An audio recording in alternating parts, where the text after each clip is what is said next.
Today's class will proceed with our next section, that is section D. Section D. In section D, you can see that this section comprises of long answer type questions. इसमें सारे के सारे जो questions हैं सब long answer type questions हैं और सभी क्वेश्चंस कितने मार्क्स के होंगे? 5 मार्क्स के। तो सेक्शन डी में जितने भी क्वेश्चंस हैं सभी क्वेश्चंस कितने मार्क्स के होते हैं? आपके 5 मार्क्स के होते हैं। ठीक है, वेरी इंपॉर्टेंट सेक्शन। तो पहला क्वेश्चन जो आता है हमारा, that is question number 32। First question is question number 32। Question is make a rough sketch of the region x y such that y is greater than equal to 0 less than equal to x square plus 1 comma y is greater than equal to 0 less than equal to x plus 1 comma x is greater than equal to 0 less than equal to 2 and find the area of the region using the method of integration तो देखो, अगर आप, हो सकता है आपने इस question को पहचान भी लिया होगा, ये आपका एनसीईआरटी का ही क्वेश्चन है और बहुत ही इंपॉर्टेंट क्वेश्चन है ये आपका। ठीक है, फर्स्ट ऑफ ऑल देखो, जो आपको फर्स्ट पार्ट जो गिवन है क्वेश्चन का, first part is y is greater than equal to 0 less than equal to x square plus 1। y is greater than equal to 0 less than equal to x square plus 1। अब इसका मतलब क्या, देखो इसको थोड़ा सा आप ब्रेक करके देखो। जब आप इसको ब्रेक करोगे तो देखो यहां से क्या समझ में आ रहा है कि जो y है वो ग्रेटर देन इक्वल टू 0 है। y जो है ग्रेटर देन इक्वल टू 0 है, जिसको हम लिख सकते हैं y इक्वल टू 0। भाई हमें ग्राफ बनाना है, ये आपका AOI का क्वेश्चन है, हमें पहले रफली ग्राफ बनाना है और जब भी ग्राफ बनाना होता है तो हम इनइक्वालिटी में से जो इक्वल वाला पार्ट है उसको यूज करते हैं। तो y is greater than equal to 0 देख के समझ में आ रहा है कि ये आपको कहा जा रहा है नॉन नेगेटिव रिस्ट्रिक्शन दी हुई है कि भैया ये पॉजिटिव रहेगा, y या तो 0 के इक्वल होगा या 0 से बड़ा होगा, जिसको मैं ले सकता हूँ y इक्वल टू 0। ग्राफ के लिए हम इसको क्या लेंगे, y इक्वल टू 0, और y इक्वल टू 0 का मतलब ये बात हो गई x एक्सिस की। तो ये क्या हो गया हमारा x एक्सिस, ये क्या है हमारा x axis. y equal to 0 का मतलब क्या हो गया, x axis, this is x axis, right. फिर हम आगे चलते हैं, अभी वाले पार्ट पर आ जाओ। y is less than equal to x square plus 1। अब क्या कहा जा रहा है आपको, y is less than equal to x square plus 1। y is less than equal to x square plus 1, जिसको अब इसको क्या लिखेंगे हम, y is equal to x square plus 1। y is equal to x square plus 1, जिसको मैं क्या ले सकता हूँ, x square is equal to y minus 1। It can be written as x square is equal to y minus 1। ये clear हो गया, ठीक है।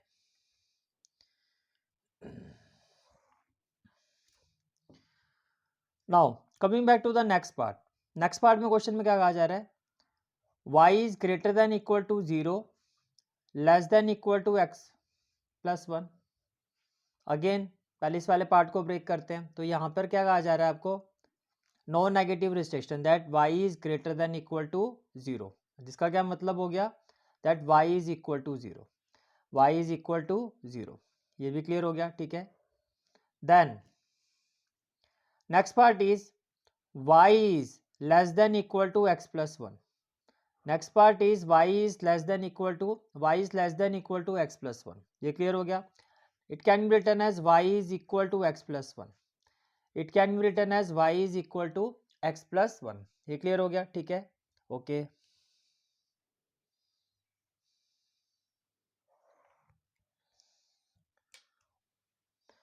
Now last portion is inequality का जो लास्ट पार्ट है वो क्या है, x is greater than equal to 0 less than equal to 2। Last inequalities क्या है, x is greater than equal to 0 less than equal to 2। अब इसको ब्रेक करो तो कैसे लिखोगे, x is greater than equal to 0, to draw the graph it means what, x equal to 0 का मतलब y axis, y equal to 0 का मतलब x एक्सिस। ये क्लियर हो गया, ठीक है। Then x is less than equal to 2, which means to draw the graph हम इसको क्या लेंगे, x equal to 2। To draw the graph हम इसको क्या लेंगे, x इक्वल टू 2। यहां तक सारी बात क्लियर हो गई, ठीक है। Now while drawing the graph,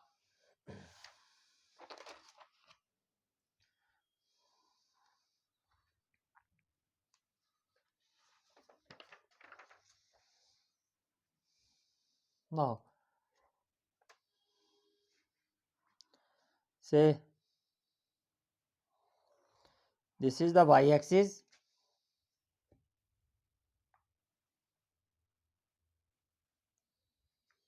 and this is the x-axis. This is the y-axis and this is the x-axis, right? x dash,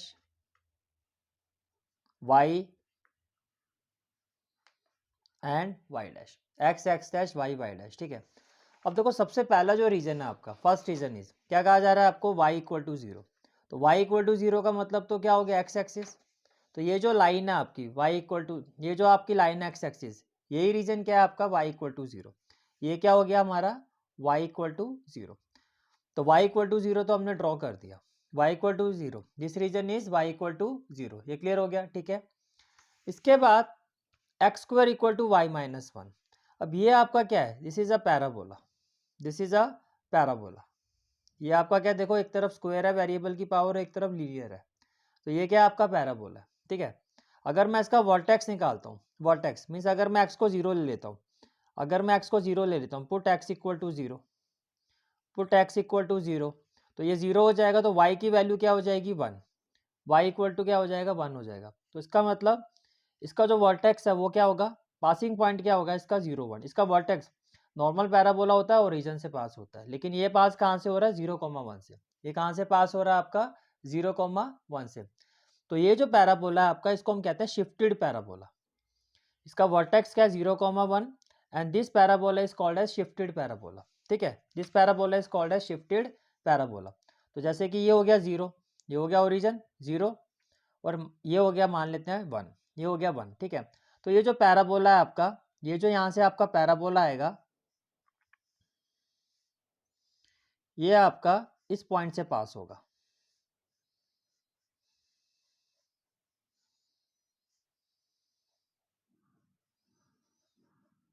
तो ये जो पॉइंट है आपका, ये जो पॉइंट है, तो ये जो पॉइंट है आपका, this is zero comma one. ये जो पॉइंट है आपका, this is zero comma one, ठीक है। तो ये जो पॉइंट है आपका, ये क्या है, जीरो कॉमा वन। ये क्लियर हो गया। और इसकी जो इक्वेशन है, इसकी जो इक्वेशन है वो क्या है, x square equal to y minus one. तो इसकी जो इक्वेशन है वो क्या है, x square is equal to y minus one. तो देखो y इक्वल टू जीरो भी ड्रॉ कर दिया हमने, this is y equal to zero, this is y equal to zero, और x square equal to y minus one, जो कि एक शिफ्टेड पैराबोला है। कैसे पैराबोला क्यों है, x की पावर टू है, एक तरफ वेरिएबल की पावर टू है और एक तरफ वेरिएबल की पावर वन है, दिस इज अ पैराबोला। लेकिन इसका वर्टेक्स जो है वो जीरो कॉमा वन है, तो ऐसे पैराबोला को हम कहते हैं shifted parabola. Such parabola is called है शिफ्टेड पैराबोला। इसका जो वर्टेक्स है वो क्या है, जीरो कॉमा वन। इसका जो वर्टेक्स है वो क्या है, जीरो कॉमा वन। ये क्लियर हो गया, ठीक है। इसके बाद देखो y equal to x plus one, y equal to x plus one, y equal to x plus one. देखो अगर मैं यहाँ पर अगर मैं x की वैल्यू जीरो लेता हूँ, say put x equal to zero, put x equal to zero, तो y की वैल्यू क्या हो जाएगी, वन हो जाएगी। अगर यहाँ मैं x की वैल्यू जीरो, अगर यहाँ मैं x की वैल्यू जीरो लेता हूँ, तो y की वैल्यू क्या हो जाएगी, जीरो प्लस वन। तो देखो सेम पॉइंट आ गया, यही वाला पॉइंट आ गया, जीरो कॉमा वन। इसका मतलब ये जो लाइन है, इसका मतलब ये जो लाइन है, लाइन क्यों कह रहा हूँ, क्योंकि x की पावर भी वन है, y की पावर भी वन है। तो ये तो क्लियर हो गया कि ये स्ट्रेट लाइन है। ये जो स्ट्रेट लाइन है वो इसी की वर्टेक्स से पास होगी, जीरो कॉमा वन से। ये जो स्ट्रेट लाइन है वो इसी वर्टेक्स से पास होगी, जीरो कॉमा वन से। ये क्लियर हो गया, ठीक है। तो ये जो स्ट्रेट लाइन है, ये जो स्ट्रेट लाइन है वो इसी वर्टेक्स से पास होगी, जीरो कॉमा वन से पास होगी, ठीक है। अब जैसे हम यहाँ से आप इस लाइन को पास करोगे, से मैं इस लाइन को यहाँ से पास करवा देता हूँ, तो ये लाइन कुछ इस तरह से पास होगी, इस तरह से, ठीक है। ये कुछ इस तरह से पास होगी। अब देखो ये पॉइंट तो हमें पता है जीरो कॉमा वन, एक पॉइंट तो हमें पता है जीरो कॉमा वन, दोनों का कॉमन आ रहा है। अब ये वाला जो पॉइंट होगा, ये वाला पॉइंट हम कैसे निकालेंगे, इस वाले पॉइंट के लिए हमें इंटरसेक्शन पॉइंट फाइंड करना होगा। इस पॉइंट को फाइंड करने के लिए हमें क्या फाइंड करना होगा, इन दोनों का इंटरसेक्शन पॉइंट, इन दोनों का इंटरसेक्शन पॉइंट। जैसे कि ये जो लाइन है आपकी, लाइन क्या है आपकी, x square equal to, line की इक्वेशन क्या है आपकी, नॉट सॉरी पैराबोला की इक्वेशन क्या है आपकी, x square equal to y minus one, और लाइन की इक्वेशन क्या है, y equal to x plus one. तो ये जो लाइन है इसकी इक्वेशन क्या है, y is equal to x plus one. तो हमें क्या करना है, इस लाइन और इस पैराबोला का इंटरसेक्शन पॉइंट फाइंड करना है। ठीक है, हम क्या करेंगे,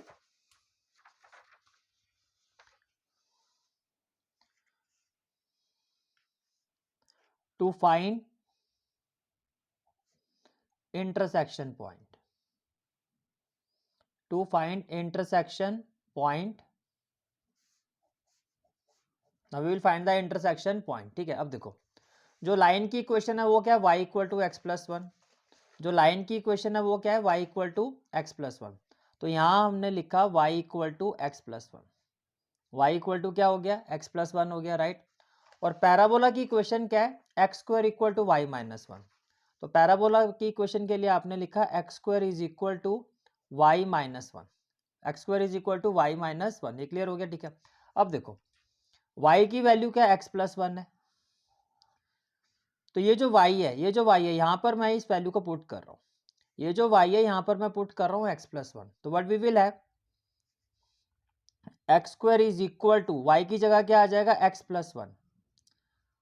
y की जगह क्या आ जाएगा, x प्लस वन। ये क्लियर हो गया, y की जगह क्या हो जाएगा, x प्लस वन, और आगे हो गया ये minus one, x plus one minus one. ये क्लियर हो गया आपको, ठीक है। अब देखो x square equal to one से वन तो कैंसिल हो जाएगा, वन से वन कैंसिल हो जाएगा। इस प्लस एक्स को लेफ्ट हैंड साइड में शिफ्ट कर दो तो क्या हो जाएगा, x square minus x equal to zero, x square minus x equal to zero. यहाँ से एक्स कॉमन ले लो तो ब्रैकेट में क्या हो जाएगा, x minus one equal to zero. अब x की वैल्यू क्या होगी, या तो x की वैल्यू क्या होगी, जीरो, इधर x will be equal to zero, इधर x will be equal to zero, इधर x will be equal to zero, और x will be equal to one, और x will be equal to one. अब देखो y की value हमने यहाँ से पुट की थी, ठीक है, y की वैल्यू आपने यहाँ पर पुट की थी। अब x की वैल्यू जीरो आ रही है, अब x की वैल्यू जीरो है तो y इक्वल टू क्या हो जाएगा, y इक्वल टू क्या हो जाएगा, वन। x की वैल्यू जीरो आ रही है तो y इक्वल टू क्या हो जाएगा, जीरो प्लस वन हो जाएगा, वन। और अगर x की वैल्यू वन है, अगर x की वैल्यू वन है तो वन प्लस वन क्या हो जाएगा, टू। इसका मतलब ये जो लाइन है, इसका मतलब ये जो लाइन है और ये जो पैराबोला है, ये जो लाइन है और ये जो पैराबोला है, इनका इंटरसेक्शन पॉइंट देखो, दो इंटरसेक्शन पॉइंट है, एक जीरो वन, एक जीरो वन। तो जीरो वन तो ये रहा, जीरो वन वाला इंटरसेक्शन पॉइंट तो ये आ गया हमारा, जीरो कॉमा वन। और दूसरा पॉइंट जो हमें फाइंड करना था कि ये जो सेकंड पॉइंट है, ये सेकंड पॉइंट ये कौन सा होगा, तो ये आपका आ गया वन कॉमा टू। तो सेकंड इंटरसेक्शन पॉइंट क्या आ गया, वन कॉमा टू। तो सेकंड इंटरसेक्शन पॉइंट क्या आ गया, वन कॉमा टू। इसका मतलब ये जो पॉइंट है, ये जो पॉइंट है ये हो गया वन कॉमा टू। ये बात समझ में आ रही है, ठीक है। तो ये जो इंटरसेक्शन पॉइंट है ये क्या हो गया, one comma two. Is it clear, ठीक है। तो ये लाइन हमारी दो पॉइंट से इंटरसेक्ट करेगी पैराबोला को, एक पॉइंट हो गया जीरो कॉमा वन और एक पॉइंट हो गया वन कॉमा टू, ठीक है।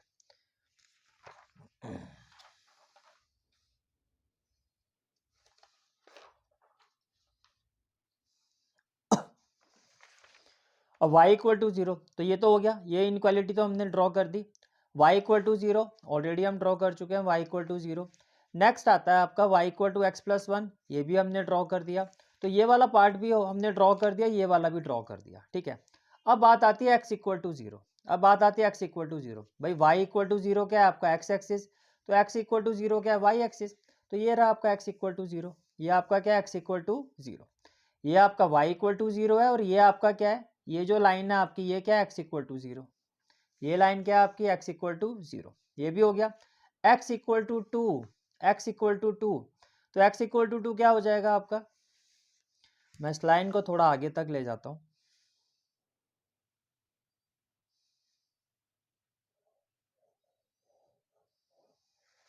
राइट। अब देखो इस पॉइंट को, ये जो पॉइंट है ये वन है, रफली हमने इसको क्या लिया, वन। तो थोड़ा सा आगे ले लेते हैं टू, यहाँ हम ले लेते हैं कहीं टू। तो ये जो लाइन होगी आपकी, ये इसको मैं रेड कलर से ड्रॉ कर रहा हूँ, ये जो लाइन है ये हो गई हमारी x इक्वल टू टू। ये लाइन क्या हो गई, this line is x equal to two, this line is x equal to two. तो ये लाइन क्या हो गई, x इक्वल टू टू। ये भी क्लियर हो गया, this line is x equal to two, right. अब हमें चेक करना है इनका शेड। देखो सबसे पहले हम बात करते हैं इस पैराबोला की। सबसे पहले हम बात करते हैं इस पैराबोला की। अब ये जो पैराबोला है, ये जो पैराबोला है, राइट। अब ये पैराबोला देखो दो पार्ट्स में डिवाइड हो रहा है। ये पैराबोला का जो एक पोर्शन क्या है, टूवर्ड्स द ओरिजिन, और एक दूसरा क्या है, अवे फ्रॉम द ओरिजिन। तो इसका जो शेड है, इसका जो शेड है वो टूवर्ड्स द ओरिजिन आएगा, अवे फ्रॉम द ओरिजिन। अब हम ये चेक करते हैं। तो देखो आपके पास पैराबोला की जो इक्वेशन है, पैराबोला की इक्वेशन क्या है, y equal to x square plus one. तो हमने लिखा y equal to x square plus one. अब यहाँ हमने ओरिजिन टेस्ट 0 0 टेस्ट पास करवाया, तो y की वैल्यू क्या हो जाएगी। अब इनइक्वालिटी के टर्म्स में क्या है, y is less than equal to, तो y is less than equal to. जब टेस्ट पास करवाते तो इनइक्वालिटी पे करवाते, तो y is less than equal to x square plus one. ये पैराबोला की इनइक्वालिटी है। तो 0 0 टेस्ट पे क्या होगा, y की value 0 less than equal to x की वैल्यू 0, 0 प्लस वन क्या हो गया 1। क्या 0 1 से छोटा होता है, बिल्कुल छोटा होता है। तो यहाँ आपका टेस्ट क्या हो गया, ट्रू हो गया। इसका मतलब जो इसका शेड होगा, इसका मतलब जो इसका शेड होगा वो कहाँ होगा, वो टूवर्ड्स द ओरिजिन होगा। इसका मतलब जो इसका शेड होगा, इसका मतलब जो इस पैराबोला का शेड होगा वो कहाँ आएगा, टूवर्ड्स द ओरिजिन। इसका शेड ऐसे टूवर्ड्स द ओरिजिन आएगा। ये बात समझ में आ रही है, इसका शेड कैसे आएगा, टूवर्ड्स द ओरिजिन आएगा, ठीक है। इसका जो शेड है वो कैसे आएगा, टूवर्ड्स द ओरिजिन। ये बात क्लियर हो गई, ठीक है। इसके बाद नेक्स्ट इनइक्वालिटी आती है लाइन की, ये वाली, y is less than equal to x plus one. तो हमने लिखा y is less than equal to x plus one. अब देखो अगर हम इस लाइन की बात करते हैं, अगर ग्राफिकली मैं इस लाइन की बात करता हूँ, ये लाइन, इसका भी शेड कैसा है, towards the origin, towards the origin, या इसका शेड क्या होगा, अवे फ्रॉम ओरिजिन। तो यहाँ भी हम ओरिजिन टेस्ट पास करवाएंगे, यहाँ भी हम क्या करेंगे, ओरिजिन टेस्ट को पास करवाएंगे। तो देखो, तो यहाँ भी जब मैं 0 0 टेस्ट करूँगा तो y की वैल्यू क्या हो जाएगी, 0 less than equal to 0 plus one क्या हो जाएगा 1। क्या 0 1 से छोटा होता है, बिल्कुल। तो यहाँ भी आपका टेस्ट क्या हो गया, ट्रू। यहाँ भी टेस्ट क्या हो गया, ट्रू। इसका मतलब यहाँ भी जो शेड होगा लाइन का, यहाँ भी जो लाइन का शेड होगा वो क्या होगा, टूवर्ड्स द ओरिजिन। तो इसका लाइन का जो शेड होगा, लाइन का जो शेड होगा वो इस तरह से टूवर्ड्स द ओरिजिन ही आएगा, टूवर्ड्स द ओरिजिन आएगा। बात समझ में आ रही है, ठीक है। इसका शेड भी टूवर्ड्स द ओरिजिन ही आएगा, ठीक है। इसके बाद नेक्स्ट लाइन जो थी हमारी, दैट इज भाई एक y is greater than equal to 0, y is greater than equal to 0। इसका मतलब क्या है, पॉजिटिव। इसका मतलब क्या, पॉजिटिव। तो y is greater than equal to 0 का मतलब x axis greater than equal to 0 का मतलब इसका जो शेड आएगा, इसका भी कुछ इस तरह से आएगा शेड, यानी कि x axis positive greater than equal to 0, तो इसका शेड भी कुछ इस तरह से आएगा। ये भी क्लियर हो गया पॉइंट। तो y is greater than equal to 0 का शेड कुछ इस तरह से आएगा। उसके बाद है आपका x is less than equal to 2, x is less than equal to 2। तो देखो x is less than equal to 2, तो यहाँ 0 0 टेस्ट पास करवाओगे तो यहाँ पर क्या हो जाएगा, 0 is less than equal to 2। क्या 0 2 से छोटा होता है, बिल्कुल छोटा होता है। तो यहाँ भी आपका टेस्ट क्या हो गया, पास हो गया। यहाँ भी हमारा टेस्ट क्या हो गया, पास हो गया। इसका मतलब यहाँ भी जो शेड होगा, यहाँ भी जो शेड होगा वो कैसा होगा, यहाँ भी जो शेड है हमारा कुछ इस तरह से आएगा, यहाँ भी जो शेड है हमारा कुछ इस तरह से आएगा। ये बात समझ में आ रही है, ठीक है। इसका मतलब बेसिकली जो शेड है हमारा, जो रिक्वायर्ड एरिया हमारा, this is the required area. जो हमारा रिक्वायर्ड एरिया है, this is the required area, ये हमारा रिक्वायर्ड एरिया होगा। ये बात समझ में आ रही है आपको, ठीक है। अब देखो अगर मैं यहाँ पे स्ट्रिप्स बनाता हूँ, मैं यहाँ पे क्या बनाता हूँ, स्ट्रिप। जैसे कि ये एक स्ट्रिप बना दी मैंने। अगर हम यहाँ पे स्ट्रिप बनाते हैं तो जो हमारी स्ट्रिप है वो किसके अंडर आ रही है, ये जो स्ट्रिप मैं बना रहा हूँ ये किसके अंडर आ रही है, ये स्ट्रिप हमारी आ रही है पैराबोला के अंडर। ये जो स्ट्रिप हम बना रहे हैं वो किसके अंडर आ रही है, वो पैराबोला के अंडर आ रही है। ये यहाँ से लेके यहाँ तक ये पैराबोला के अंडर आ रही है, ठीक है। और इसके आगे जो स्ट्रिप आप बनाओगे, इसके आगे जो आप स्ट्रिप बनाओगे लाइक दिस, इसके आगे जो हम ये स्ट्रिप बनाएंगे, इसके आगे जो हम ये स्ट्रिप बनाएंगे वो किसके अंडर आएगी, वो आपकी इस लाइन के अंडर आ रही है, लाइन के अंडर आ रही है। मेरी बात समझ में आ रही है, वो किसके अंडर आ रही है, लाइन के अंदर। अब देखो ये जो पैराबोला वाला रीजन है, जो पैराबोला वाला रीजन है आपका, ठीक है, ये जो हमारा पैराबोला वाला रीजन है, इसमें एक्स एक्सिस क्या है हमारा, इसका एक्स पॉइंट क्या है हमारा 0,1। तो इसका एक्स पॉइंट है 0 और इस पॉइंट का जो एक्स वाला पॉइंट है वो 1 है। और ये जो पॉइंट है ये तो ये लाइन है x इक्वल टू 2। तो इसका मतलब अगर मैं रिक्वायर्ड एरिया लिखता हूँ, इसका मतलब अगर मैं रिक्वायर्ड एरिया लिखता हूँ, required area, right, required area से, रिक्वायर्ड एरिया से इसको ए ले लेते हैं, रिक्वायर्ड एरिया को क्या ले लेते हैं हम, ए ले लेते हैं। It will be equal to A1 plus A2। Required area क्या हो जाएगा, देखो एक तो हो गया अंडर द पैराबोला, एक हो गया अंडर द लाइन। अब पॉइंट्स क्या होंगे, 0 से लेके 1 तक। पैराबोला का पॉइंट क्या होगा, 0 से लेके 1 तक। तो A इक्वल टू क्या हो जाएगा, A will be equal to 0 to 1, 0 to 1, right, y d x. क्योंकि आपने जो पॉइंट लिए हैं, जो हम पॉइंट ले रहे हैं वो एक्स पॉइंट ले रहे हैं, 0 से लेके 1, तो आप लिखोगे वाई डी एक्स। अगर मैं वाई वाले पॉइंट लेता 1 to 2 तो मैं लिखता एक्स टी वाई। ये क्लियर हो गया। मैंने जो पॉइंट लिए हैं वो एक्स, जो कोऑर्डिनेट से पॉइंट लिए हैं मैंने वो एक्स वाले लिए हैं, 0 से लेके 1 तक मैं लिमिट ले रहा हूँ एक्स एक्सिस पर। अगर आप एक्स एक्सिस वाली लिमिट ले रहे हो, एक्स वाली एक्स पॉइंट की लिमिट लेते हो तो आएगा डी एक्स, वाई पॉइंट की लिमिट लेते तो आएगा डी वाई। तो हमने क्या लिया लिमिट एक्स पॉइंट की, 0 से लेके 1 तक, 0 से लेके 1 तक। तो ये हो गया आपका d x with respect to y, ठीक है।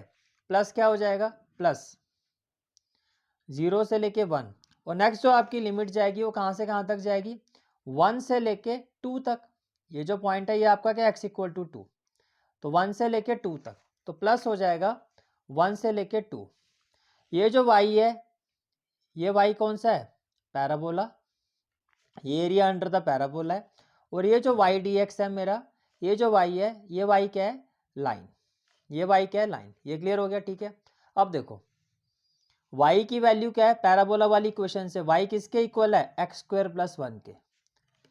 किसके इक्वल है, एक्स स्क्वायर प्लस 1 के। तो मैं इसको लिख सकता हूँ 0 to 1, 0 to 1 x square plus 1 D x, 0 to 1 x square plus 1 D x, plus 1 to 2, y में देखो y किसके इक्वल है, y किसके इक्वल है, एक्स प्लस 1। ये हो जाएगा आपका एक्स प्लस 1 डी एक्स। ये क्या हो जाएगा आपका x प्लस 1 डी एक्स। यहाँ तक कहानी क्लियर है, ठीक है। अब देखो जब आप इस लिमिट को सॉल्व करोगे, जब आप इस लिमिट को सॉल्व करोगे तो देखो एक्स स्क्वायर का इंटीग्रेशन क्या हो जाएगा, एक्स स्क्वायर का इंटीग्रेशन ये हो जाएगा x cube by 3। X square का इंटीग्रेशन क्या हो जाएगा, एक्स क्यूब बाई 3। तो जो मेरा a है, जो आपकी a की वैल्यू है वो क्या हो जाएगी, a will be equal to, जब आप एक्स स्क्वायर को इंटीग्रेट करोगे तो ये हो जाएगा x cube by 3 plus x.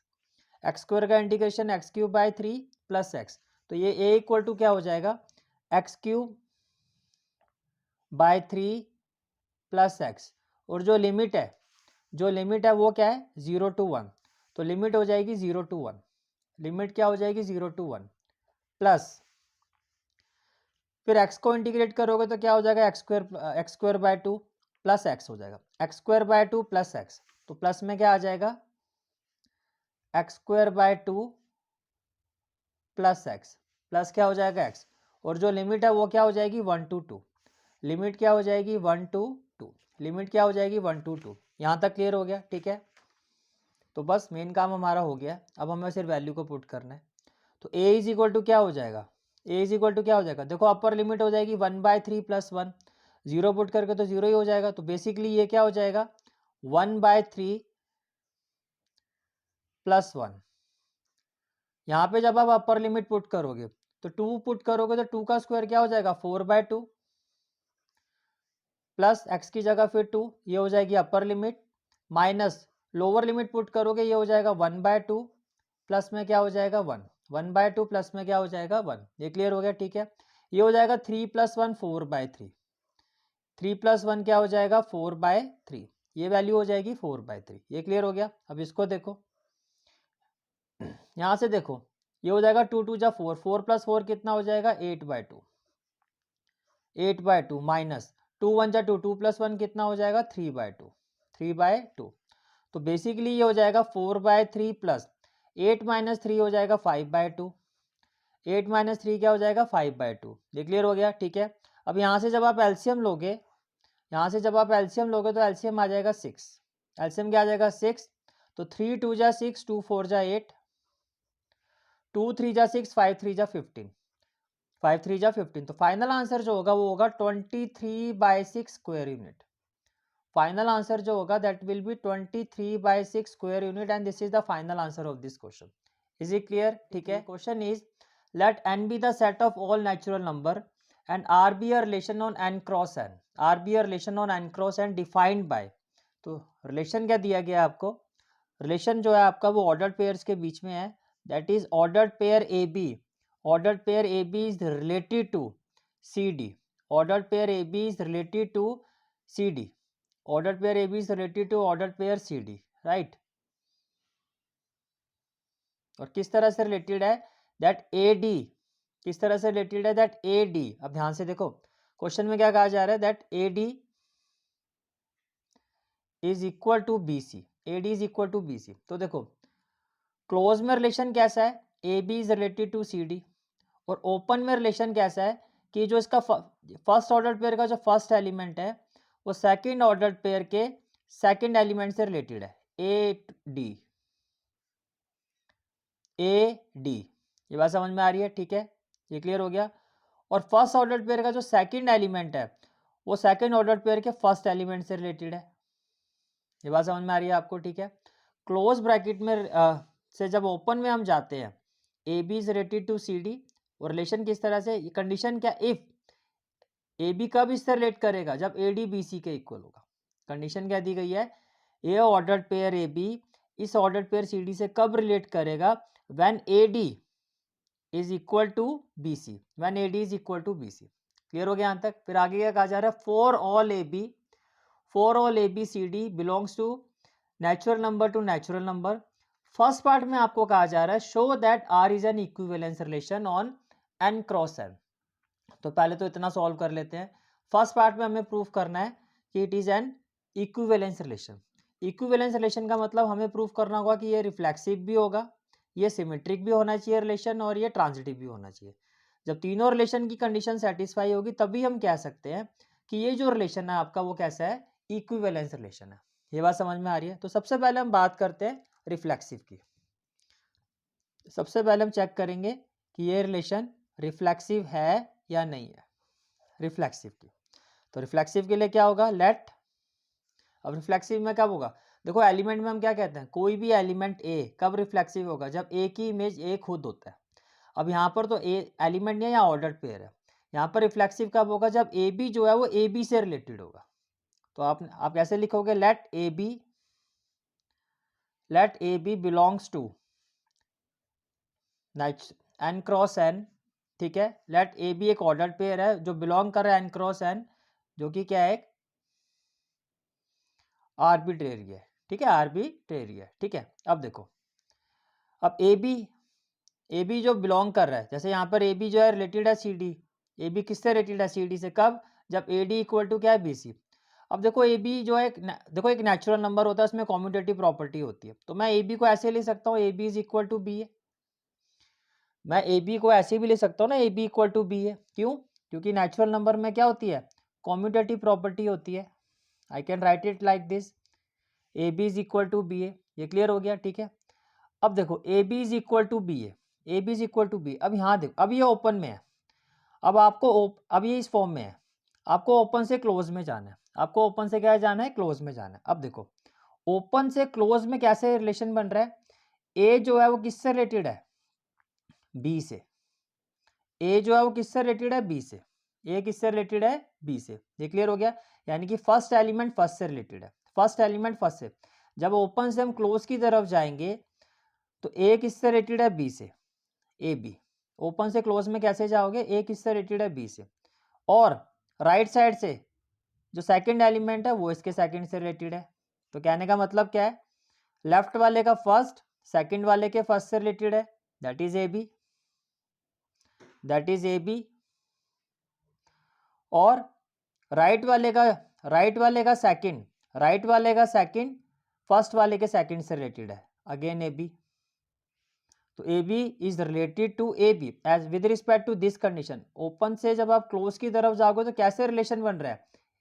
इसका फर्स्ट इसके फर्स्ट से रिलेटेड है, और इसका जो सेकंड है वो इसके सेकंड से रिलेटेड है।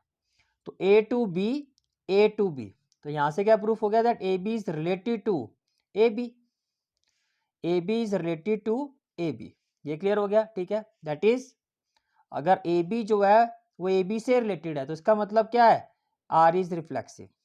इसका मतलब क्या है, आर इज रिफ्लेक्सिव। इसका मतलब क्या है, आर इज रिफ्लेक्सिव। ये क्लियर हो गया, ठीक है। अब हम चेक करेंगे कि क्या ये रिलेशन सिमेट्रिक है। Now we will check whether this relation is symmetric और नॉट, राइट। अब सिमेट्री के लिए क्या, देखो क्वेश्चन में कहा जा रहा है, क्वेश्चन में क्या कहा जा रहा है, ए B, according to the question A B C D belongs to N cross N. Let A B C D, let A B C D belongs to n cross n, A B C D belongs to n cross n, ठीक है। अब देखो as पर question जो A B है, as पर question जो A B है it is related to C D, as पर question A B is related to C D. अब देखो क्लोज में ए बी सी डी से रिलेटेड है, इसका मतलब क्या है, इसका मतलब क्या है कि इसका फर्स्ट एलिमेंट इसके सेकंड से रिलेटेड है, which implies A D is equal to, अब ये इससे रिलेटेड है, इसका मतलब क्या है, A D is equal to B C, यही है ना, A D is equal to B C. अब ये तो क्वेश्चन में according to the question A B C D से रिलेटेड है with respect to the condition that A D is equal to B C. अब ये सिमेट्री कब होगा, जब हम ये प्रूव कर देंगे that C D is related to A B, जब हम ये प्रूव कर देंगे that C D is related to A B, right. अब देखो A D equal to B C, A D equal to क्या है, बी सी है, तो मैं इसको ऐसे भी लिख सकता हूं, which implies b c is equal to a d, which implies b c is equal to a d, right, okay. भाई a D equal to B c, तो b c equal to a d ऐसे तो हम लिख सकते हैं। By commutative property b c को मैं लिख सकता हूँ सी बी, भाई 4 × 3 3 × 4, बात तो एक ही है। और ए डी को मैं लिख सकता हूँ डी ए डी को मैं क्या लिख सकता हूँ, D A, right. A D को क्या लिख सकता हूँ, डी ए। ये क्लियर हो गई बात, ठीक है। अब देखो इनके बीच में जो रिलेशन है वो कैसे है। अब ओपन से क्लोज का रिलेशन कैसा है, ओपन से क्लोज का रिलेशन कैसा है कि फर्स्ट वाला जो है फर्स्ट वाले से रिलेटेड है, फर्स्ट वाला जो है फर्स्ट वाले से रिलेटेड है। ओपन से क्लोज में कैसे जाओगे, फर्स्ट वाला जो है फर्स्ट वाले से रिलेटेड है, और इसका जो सेकंड वाला है वो इसके सेकंड वाले से रिलेटेड है। तो ये क्या बन जाएगा, ये क्या बन जाएगा, which implies C D is related to AB, which implies CD is related to AB, that is, तो प्रूफ हो गया भाई AB CD से रिलेटेड था और हमने प्रूफ कर दिया CD is related to AB, हमने प्रूफ कर दिया कि CD is related to क्या है, AB है, that is R is symmetric, that is R is symmetric, that is R is symmetric। ये क्लियर हो गया, ठीक है। Now we have to prove transitivity, now we have to prove transitivity. तो देखो जी,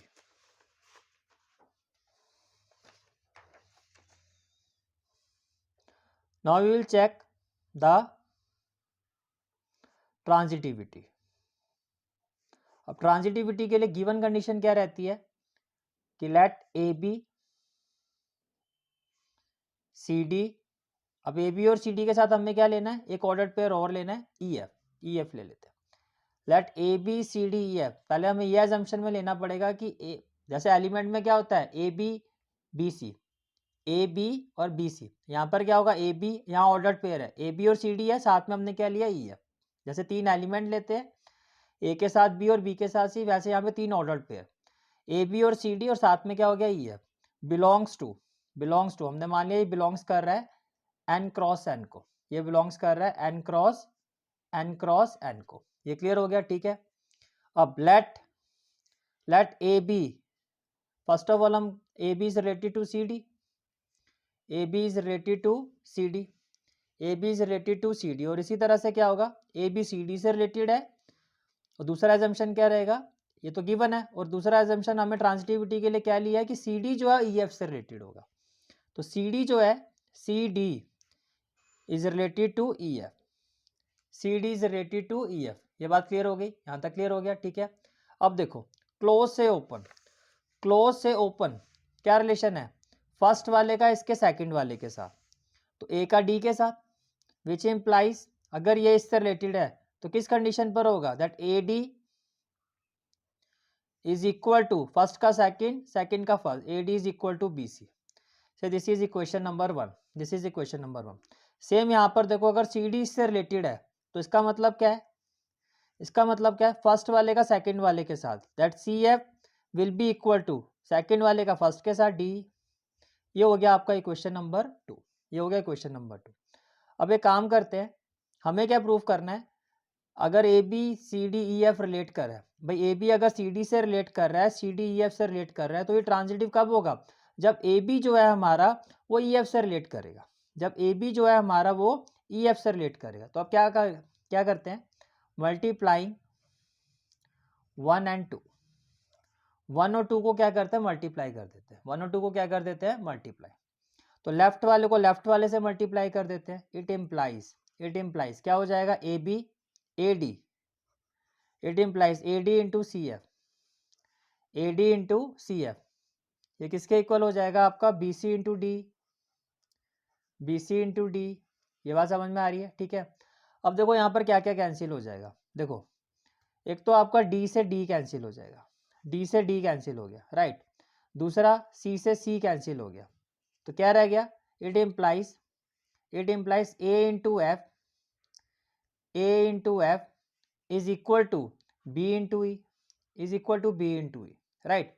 अब देखो ओपन से क्लोज में कैसे जाएगा, ओपन कंडीशन से क्लोज में कैसे जाओगे, फर्स्ट वाला इसके फर्स्ट वाले के साथ, तो फर्स्ट वाला इसके फर्स्ट वाले के साथ AB, तो क्या हो गया AB, AB is related to इसका सेकंड वाला इसके फर्स्ट वाले के साथ, तो इसका सेकंड वाला इसके फर्स्ट वाले के साथ, AB is related to EF, AB is related to EF।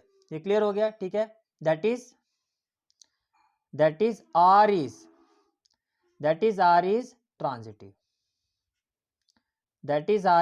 Transitive, ये बात समझ में आ रही है, that is R is transitive, which implies R is an equivalence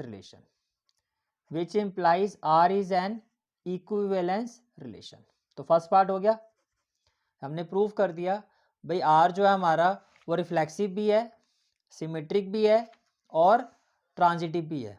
तो इसका मतलब R जो है वो कैसा रिलेशन है, एक इक्विवेलेंस रिलेशन है। R जो है वो कैसा रिलेशन है, एक इक्विवेलेंस रिलेशन है। यहाँ तक बात समझ में आ रही है, ठीक है। फिर नेक्स्ट पार्ट ऑफ क्वेश्चन पर आते हैं। Next part of the question is find the equivalence class of ordered pair 2,6। Find the equivalence class of ordered pair 2,6।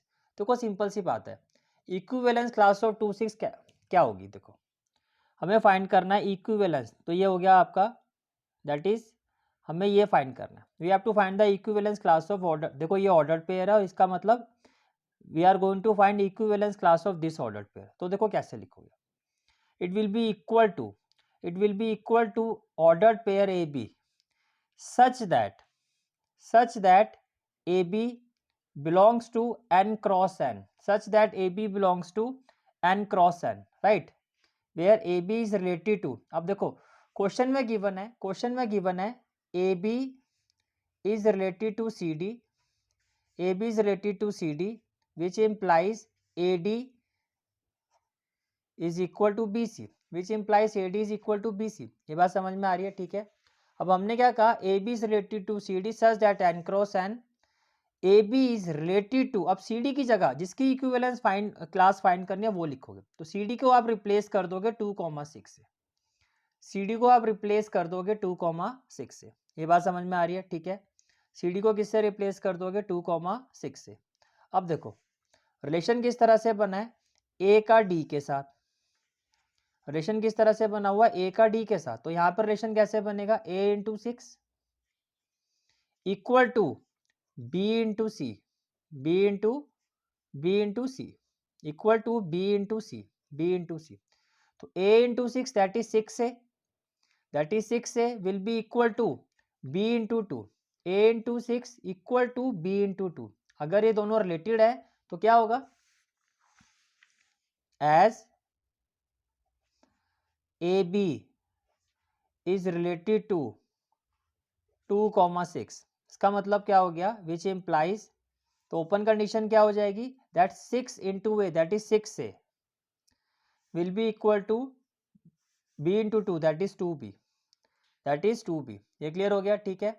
which implies क्या हो जाएगा, a is equal to 2b by 6 and which implies a is equal to b by 3, which implies a is equal to b by 3. Clear हो गया, ठीक है. अब देखो b की हमें ऐसी वैल्यू रखनी है, b की आपको इस तरह से वैल्यू रखनी है कि 3 से डिवाइड करने के बाद एक नेचुरल नंबर आना चाहिए. बस जो फिर ए और बी की आपका कोऑर्डिनेट बनेगा वही इक्विवेलेंस क्लास होगी. समझ में आ रहा है. तो इक्विवेलेंस क्लास ऑफ 2 6 क्या होगा. अब मैं बी की जगह देखो अगर 1 रखता हूँ तो ये होगा 1/3. 1/3 तो नेचुरल नंबर नहीं होता, 1/3 is not a natural number. B की जगह अगर मैं 2 रखता हूँ तो होगा 2/3. 2/3 भी नेचुरल नंबर नहीं होता. तो बी की जगह मैं क्या रख सकता हूँ, 3. तो पहली कंडीशन में बी की जगह क्या रखेंगे, 3. तो जैसे आप बी की जगह 3 रखोगे तो ए की वैल्यू क्या हो जाएगी, 3/3. तो ए हो जाएगा 1. तो फर्स्ट इक्विवेलेंस क्लास ऑफ 2,6 क्या हो जाएगी, A1 और B3. A1 और B3. ये बात समझ में आ रही है, ठीक है. फिर 4 नहीं रख सकते, 5 नहीं रख सकते, फिर आप बी की जगह रख सकते हो 6. फिर आप बी की जगह रख सकते हो 6. तो बी की जगह 6 रखोगे तो 6/3 क्या हो जाएगा, 2. तो ए की वैल्यू आ जाएगी 2. तो ये हो गया 2,6. ये हो गया 2,6. फिर हम क्या रख सकते हैं, 7 8 9 रख सकते हैं. फिर आप बी की जगह 9 रखोगे तो ए की वैल्यू क्या आ जाएगी, 3. तो नेक्स्ट इक्विवेलेंस क्लास क्या हो जाएगी, 3 9. तो इसी तरह से आपका सो ऑन ये चलता रहेगा. बात समझ में आ रही है, ठीक है. And this is the final answer of this question. Question is an optional question of question number 33. Next question जो है इसका ऑप्शनल क्वेश्चन है. Question is show that the function f such that r is related to x belongs to r such that x is greater than -1 less than 1 defined by fx is equal to x upon 1 plus modulus x where x belongs to the real number is 1 1 and on to function. तो ये भी आपका NCERT का ही question है, ये भी आपका NCERT का ही क्वेश्चन है, ठीक है. अब देखो क्वेश्चन में क्या कहा जा रहा है आपको, f such that r2 x belongs to r such that x is greater than -1 less than 1.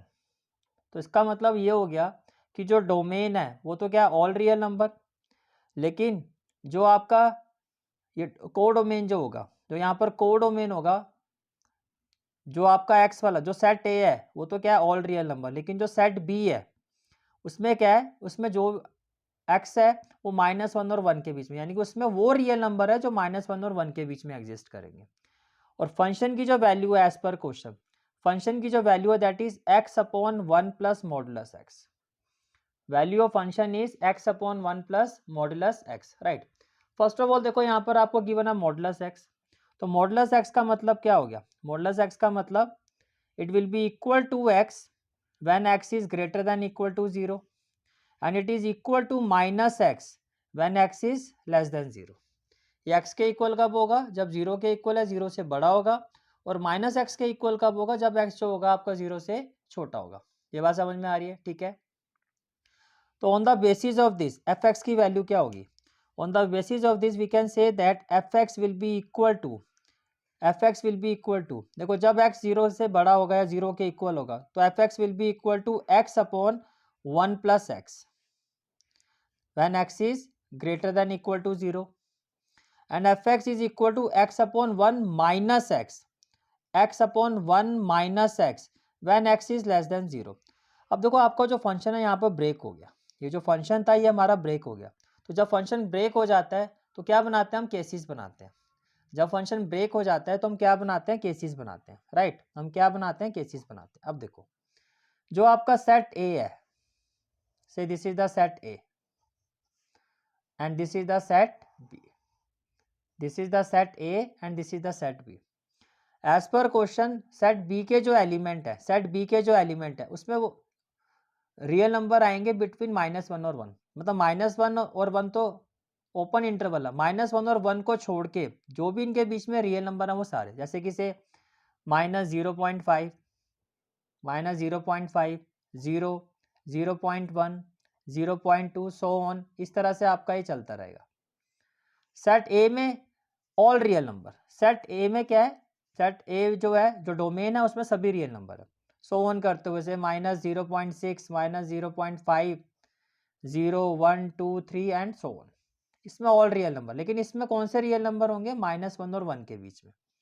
इतनी बात समझ में आ गई, क्लियर है यहाँ तक, ठीक है। अब देखो हमें क्या प्रूव करना है, हमें इस क्वेश्चन में प्रूव करना है दैट फंक्शन इज 1 1। अब 1 1 की कंडीशन क्या होती है कि जो सेट ए में जितने भी एलिमेंट्स हैं उन सभी की डिस्टिंक्ट इमेज होनी चाहिए सेट बी में। सेट बी में जितने भी एलिमेंट्स हैं सभी एलिमेंट्स की डिस्टिंक्ट इमेज होनी चाहिए सेट बी में, यही कंडीशन होती है 1 1 प्रूव करने की, राइट। अब हम कैसे प्रूव करेंगे 1 1, फर्स्ट ऑफ ऑल 4 1 1 4 4 1 1 4 1 1, राइट, 4 1 1। देखो जैसे कि मैंने कहा फंक्शन आपका ब्रेक हो गया तो हम डिफरेंट केसेस लेंगे। अब डिफरेंट केसेस में केस 1 लेते हैं, केस 1। केस 1 में क्या होगा, let x is greater than equal to 0, let x1 let x1 is greater than equal to 0 and x2 is greater than equal to 0 and x1 comma x2 belongs to the real number। भाई हम ऐसे लेते हैं, हम ये मानते हैं with respect to these two element जो इनकी इमेजेस हैं वो इक्वल हैं। अगर फिर इमेजेस के रिस्पेक्ट में, कहने का मतलब क्या है, हम ये लेते हैं if fx1 is equal to F of x2, अगर F of x1 F of x2 के इक्वल है। अब अगर ये प्रूफ हो जाए कि x1 x2 के इक्वल है तो इसका मतलब with respect to this case ये 1 1 की कंडीशन को सेटिस्फाई कर रहा है। तो देखो x1 greater than equal to 0, तो ये वाली कंडीशन की बात हो रही है। तो fx1 की वैल्यू क्या होगी, x1 अपॉन 1 प्लस x1। तो यहाँ हो जाएगा इट इम्प्लाइज fx1 की जगह क्या हो जाएगा, x1 अपॉन 1 प्लस x1। ये बात समझ में आ रही है। और एफ ऑफ x2 की वैल्यू क्या हो जाएगी, x2 अपॉन 1 प्लस x2। तो ये हो जाएगा x2 अपॉन 1 प्लस x2। ये क्लियर हो गया।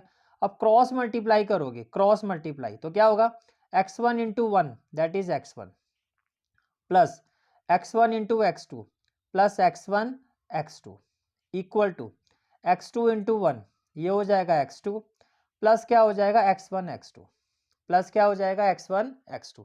ये बात समझ में आ रही है, ठीक है।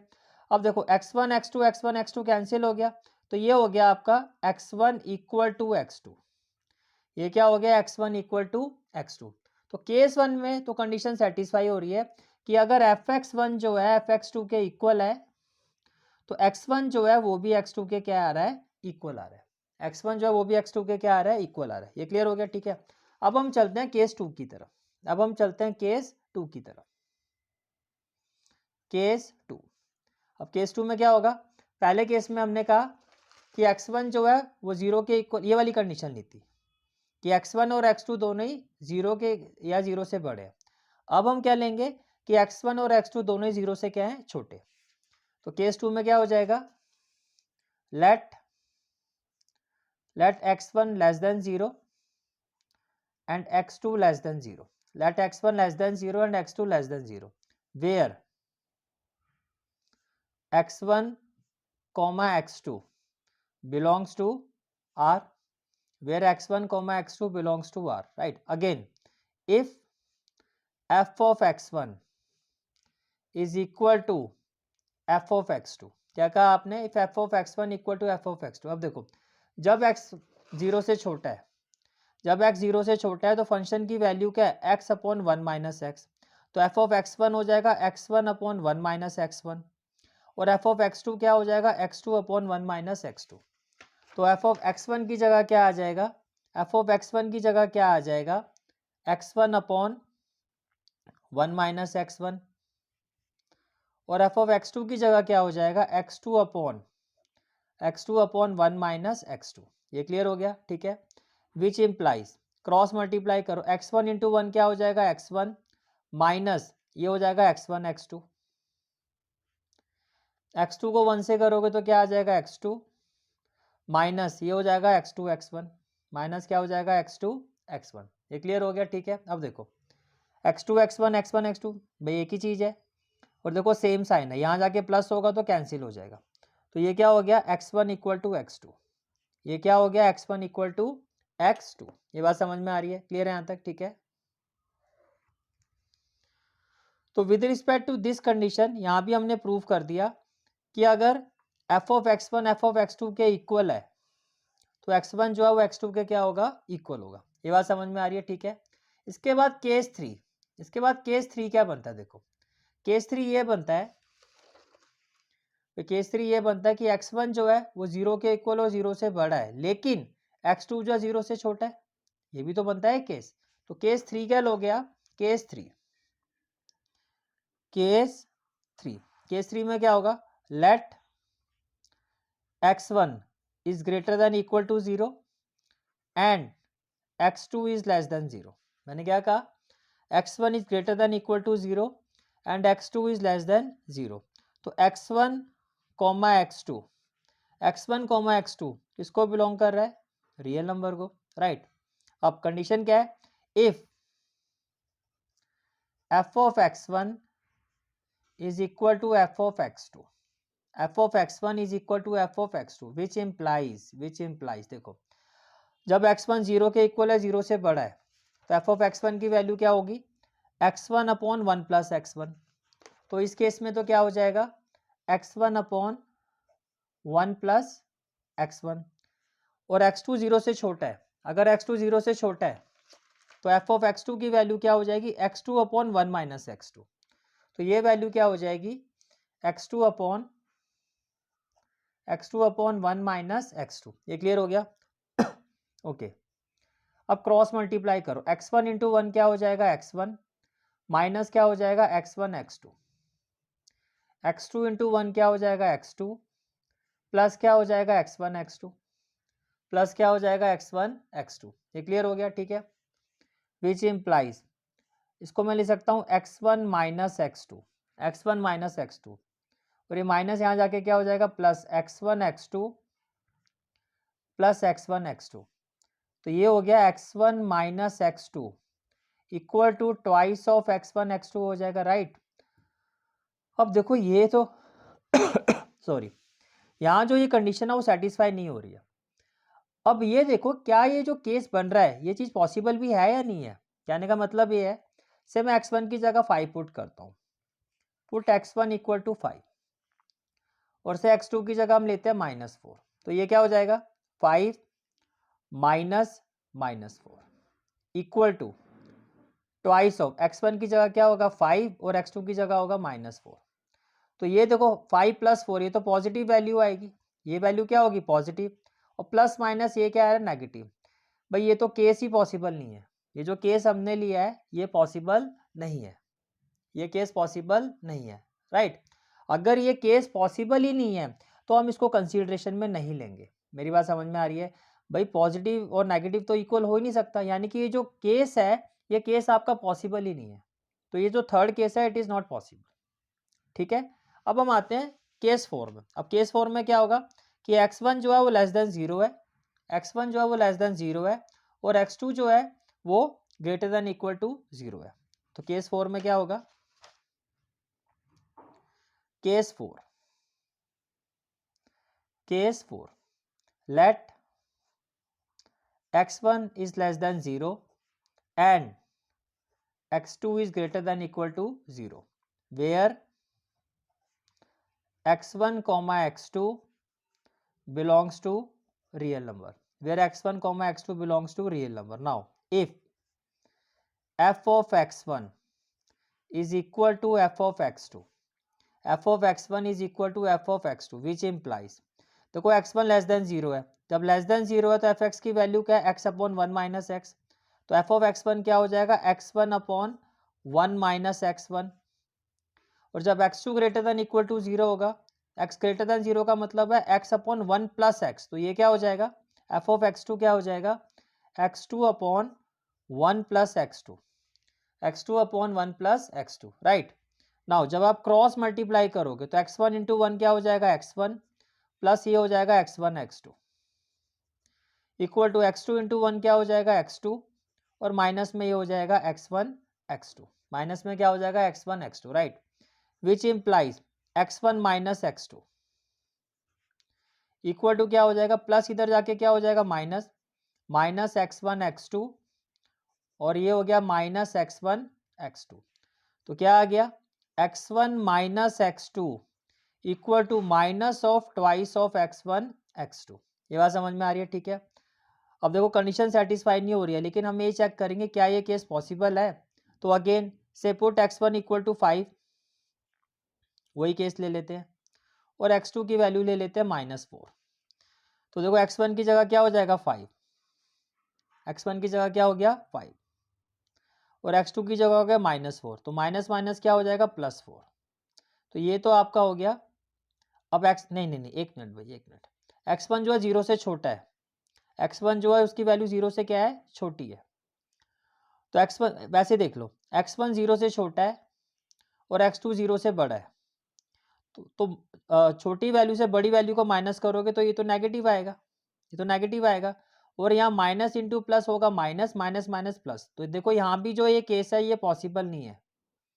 वैल्यू इस तरह से लेनी है इस कंडीशन के हिसाब से, ठीक है, वैल्यू इस कंडीशन के हिसाब से लेनी है, ठीक है। अब यहाँ आप देखो x1 जो है 0 से छोटा है, तो छोटी वैल्यू, और x2 0 से बड़ा, तो छोटे से बड़ी वैल्यू को माइनस करोगे तो नेगेटिव आएगा। और यहाँ देखो माइनस प्लस इंटू करोगे तो माइनस, तो माइनस माइनस क्या हो जाएगा आपका प्लस, माइनस माइनस क्या हो जाएगा आपका प्लस। ये क्लियर हो गया, ठीक है। तो नेगेटिव इज इक्वल टू क्या हो गया, पॉजिटिव। तो क्या ये केस पॉसिबल है, this case is not possible, this case is not possible, which implies not possible, which implies not possible. ये क्लियर हो गया, ठीक है। और यहाँ पे भी क्या होगा, विच इम्प्लाइज नॉट पॉसिबल। तो ये दो केस थर्ड और फोर्थ तो पॉसिबल ही नहीं है। तो जो रिजल्ट होगा वो आप किसके बेसिस पे हम कंक्लूड करेंगे, केस 1 और केस 2, केस 1 और केस 2। तो जो हमारा रिजल्ट रहेगा,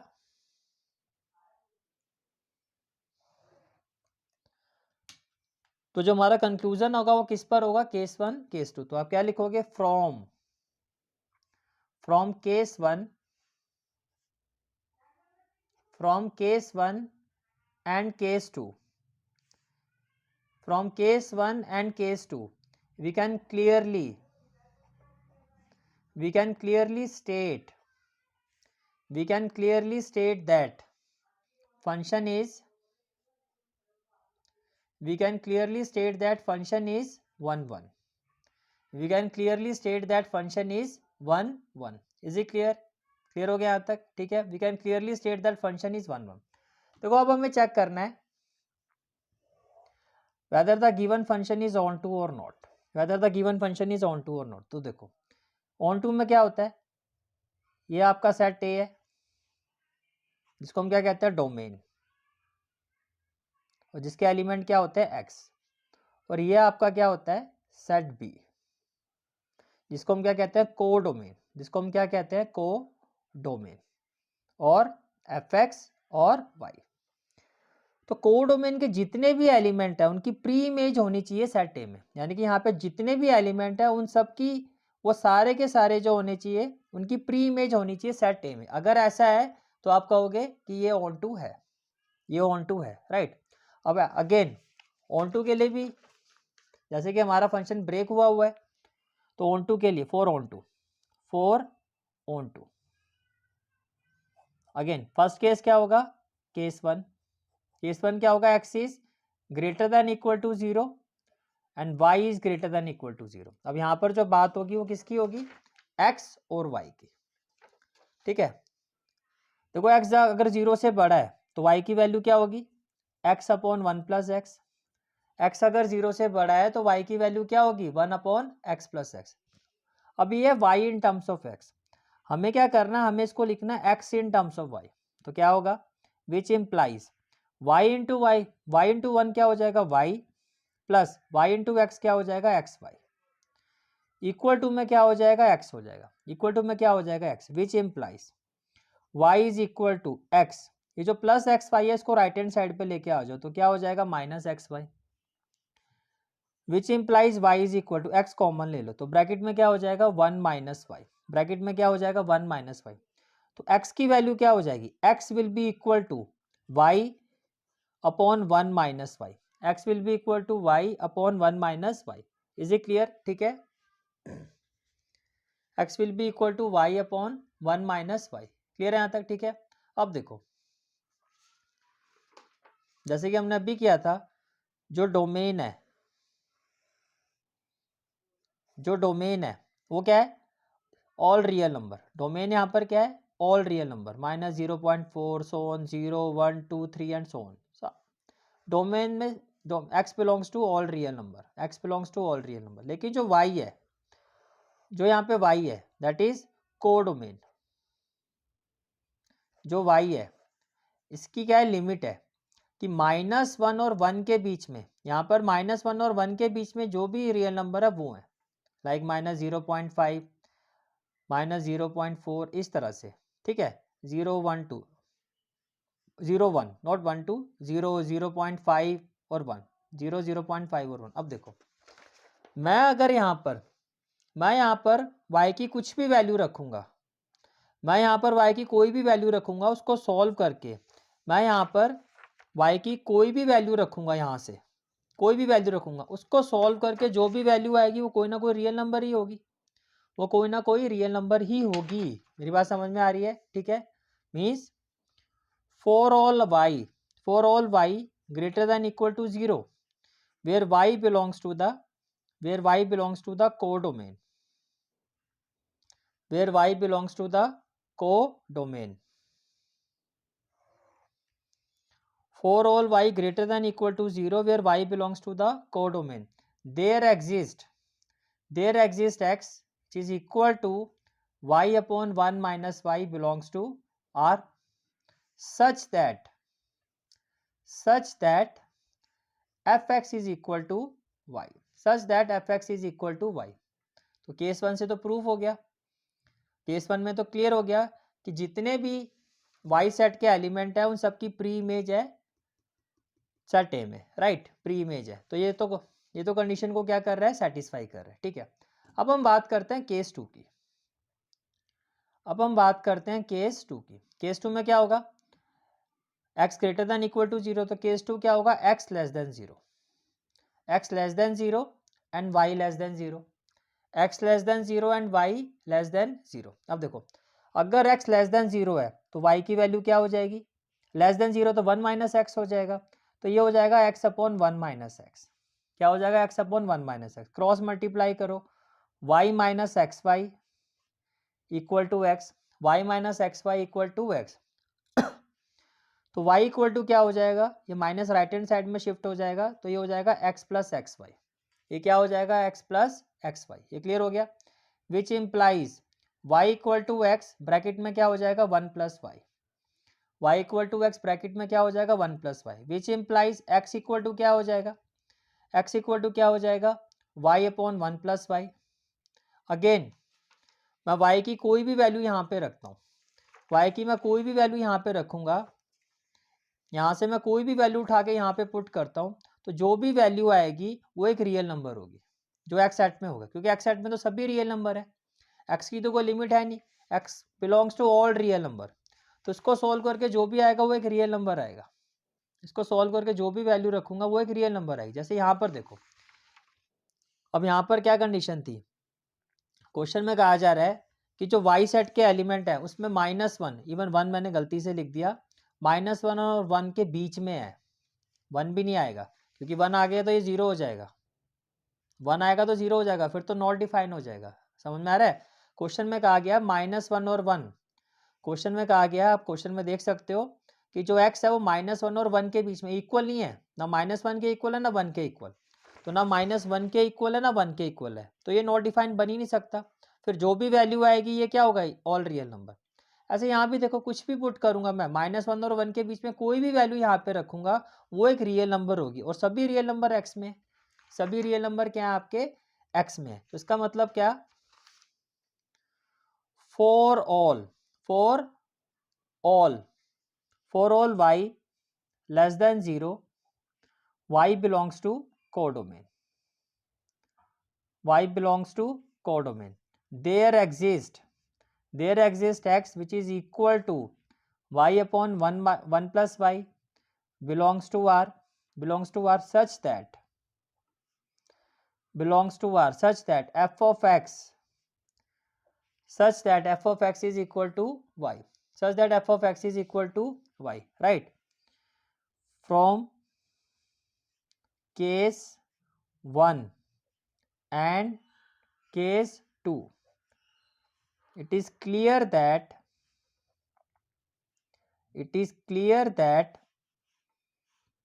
for all y belongs to codomain, there exist x belongs to domain. Codomain में जो भी y एलिमेंट है उन सभी की प्री इमेज है x में, belongs to domain such that f of x is equal to y, therefore f of x is onto, and this is the final answer of this question. Is it clear? ठीक है. Now our next question is question number 34. Question number 34 is using the matrix method solve the following system of linear equation. Okay. First of all देखो ये जो linear equation है 2/x + 3/y + 10/z equal, first of all given equation equation क्या है 2/x + 3/y + 10/z = 4, comma 4/x - 6/y + 5/z = 1, comma 6/x + 9/y - 20/z = 2. अब देखो जब भी ऐसा क्वेश्चन आता है सबसे पहले हम क्या करते हैं, put 1/x = u, 1/y = v and 1/z = w. तो ये जो इक्वेशन है 1/x अगर u के इक्वल है तो ये क्या हो जाएगा 2u + 3v + 10w = 4. Now equation R, तो ये जो फर्स्ट इक्वेशन है ये क्या हो जाएगी 2u + 3v + 10w = 4. ऐसे ये क्या हो जाएगा 4u - 6v + 5w = 1, और ये क्या हो जाएगा 6u + 9v - 20w = 2. यहाँ तक क्लियर हो गया? ठीक है. अब देखो हम इसको सॉल्व कैसे करेंगे, बाय मैट्रिक्स मेथड. हम इसको सॉल्व कैसे करेंगे, by matrix method. Now by matrix method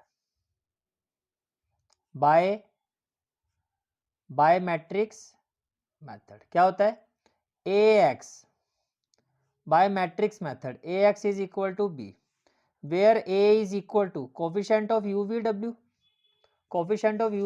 तो क्या हो जाएगा 2 4 6 3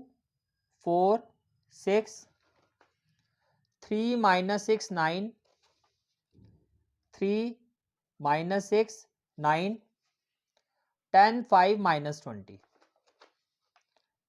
10 5 - 20. Is it clear? ठीक है. और x क्या हो जाएगा, वेरिएबल क्या है uvw, तो x की वैल्यू हो जाएगी uvw. और b क्या होता है कांस्टेंट टर्म, तो कांस्टेंट टर्म क्या है 412. तो कांस्टेंट टर्म क्या है 412. ये क्लियर हो गया? ठीक है. अब देखो से ये हो गया आपका equation number 1. From one ax किसके इक्वल है, b के इक्वल है, तो x किसके इक्वल होगा, अगर ax b के इक्वल है तो x किसके इक्वल होगा a इनवर्स b के. x किसके इक्वल होगा a इनवर्स b, x किसके इक्वल होगा a inverse b. where A inverse is equal to, where A inverse is equal to what, adjoint of A upon determinant of A, adjoint of A upon determinant of A। अब देखो ये आपकी A की value है, तो अगर मुझे यहाँ से determinant of A फाइंड करना है, determinant of A expand along R1, तो क्या हो जाएगा 2, फर्स्ट रो फर्स्ट कॉलम को छोड़ दो, -6 इंटू -20 क्या हो जाएगा 120, तो ये हो गया 120 विद माइनस साइन, 9 5 जा क्या हो जाएगा 45, 9 5 जा क्या हो जाएगा 45, देन -3,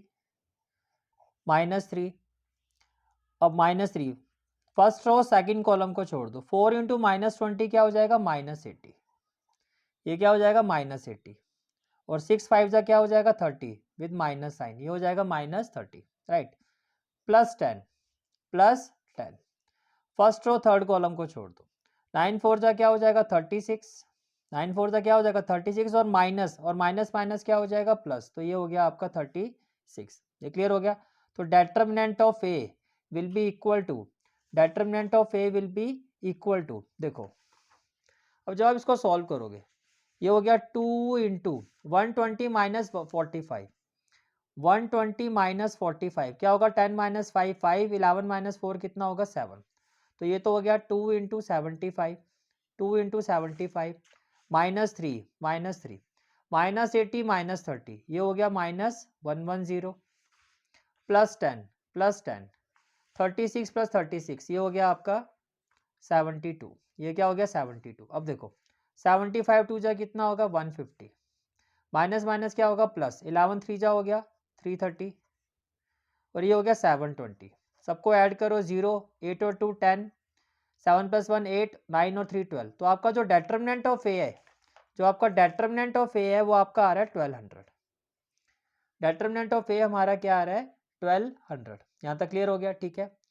अब देखो एडजॉइंट ऑफ ए, जो एडजॉइंट ऑफ ए है, एडजॉइंट ऑफ ए, इसके लिए हमें क्या फाइंड करना होता है कोफैक्टर, तो एडजॉइंट ऑफ ए किसके इक्वल होता है, cofactor A11 A12 A13 A21 A22 A23 A31 A32 A33, ये बात समझ में आ रही है, ठीक है।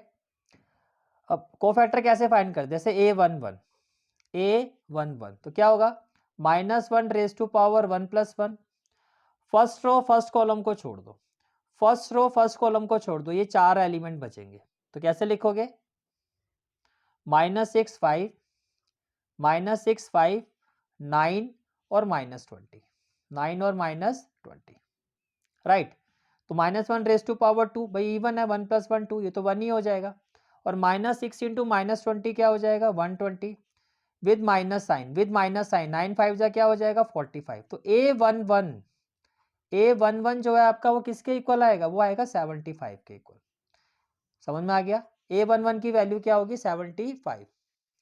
तो इसी तरह से जो एडजॉइंट ऑफ ए की वैल्यू आएगी आपकी A11 75, A12 आएगा 110, A13 आएगा 72, A21 आएगा 150, A22 आएगा -100, A23 आएगा 0, A31 आएगा 75, A32 आएगा 30, और A33 आएगा आपका -24, ये क्लियर हो गया, ठीक है।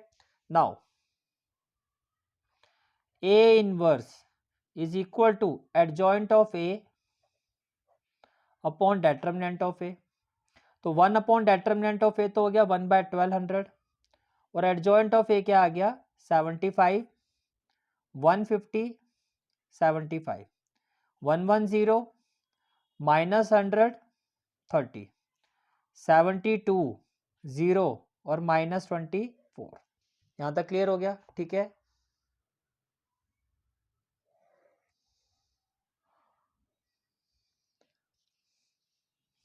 अब देखो x इक्वल टू क्या था आपका A inverse B, x equal to क्या था A inverse B, right, x क्या था UVW, तो x की जगह क्या आ जाएगा UVW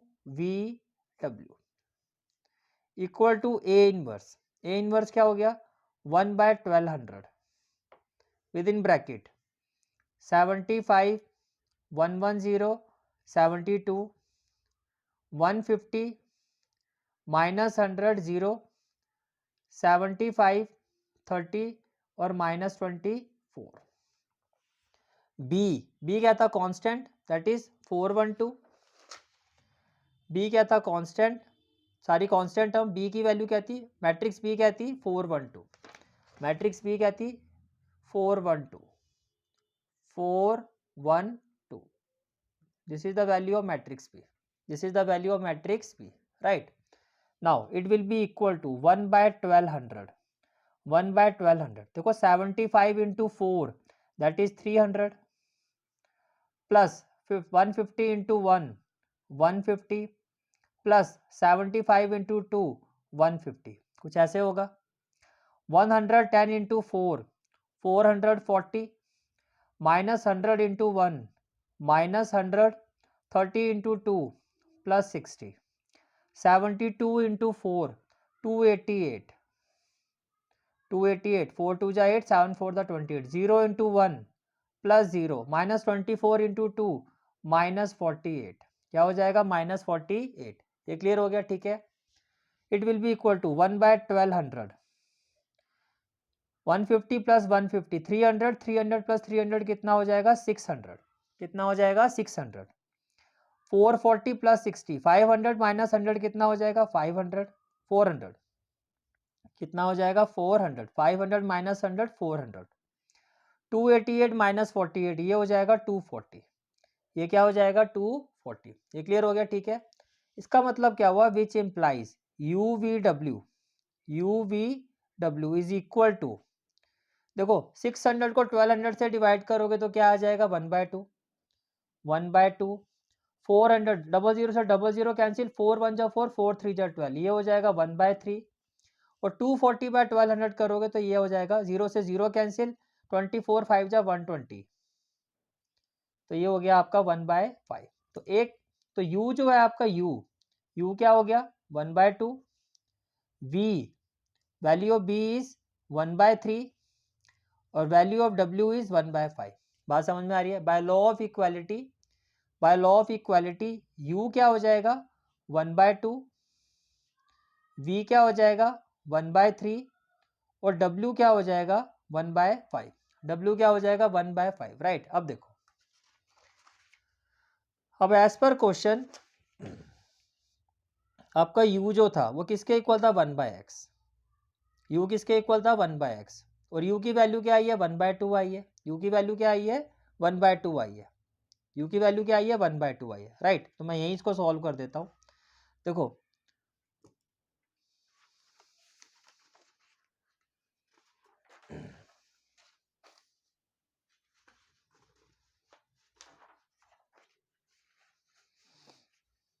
तो देखो u की वैल्यू आई है 1/2 और u किसके इक्वल है? 1/x के इक्वल है.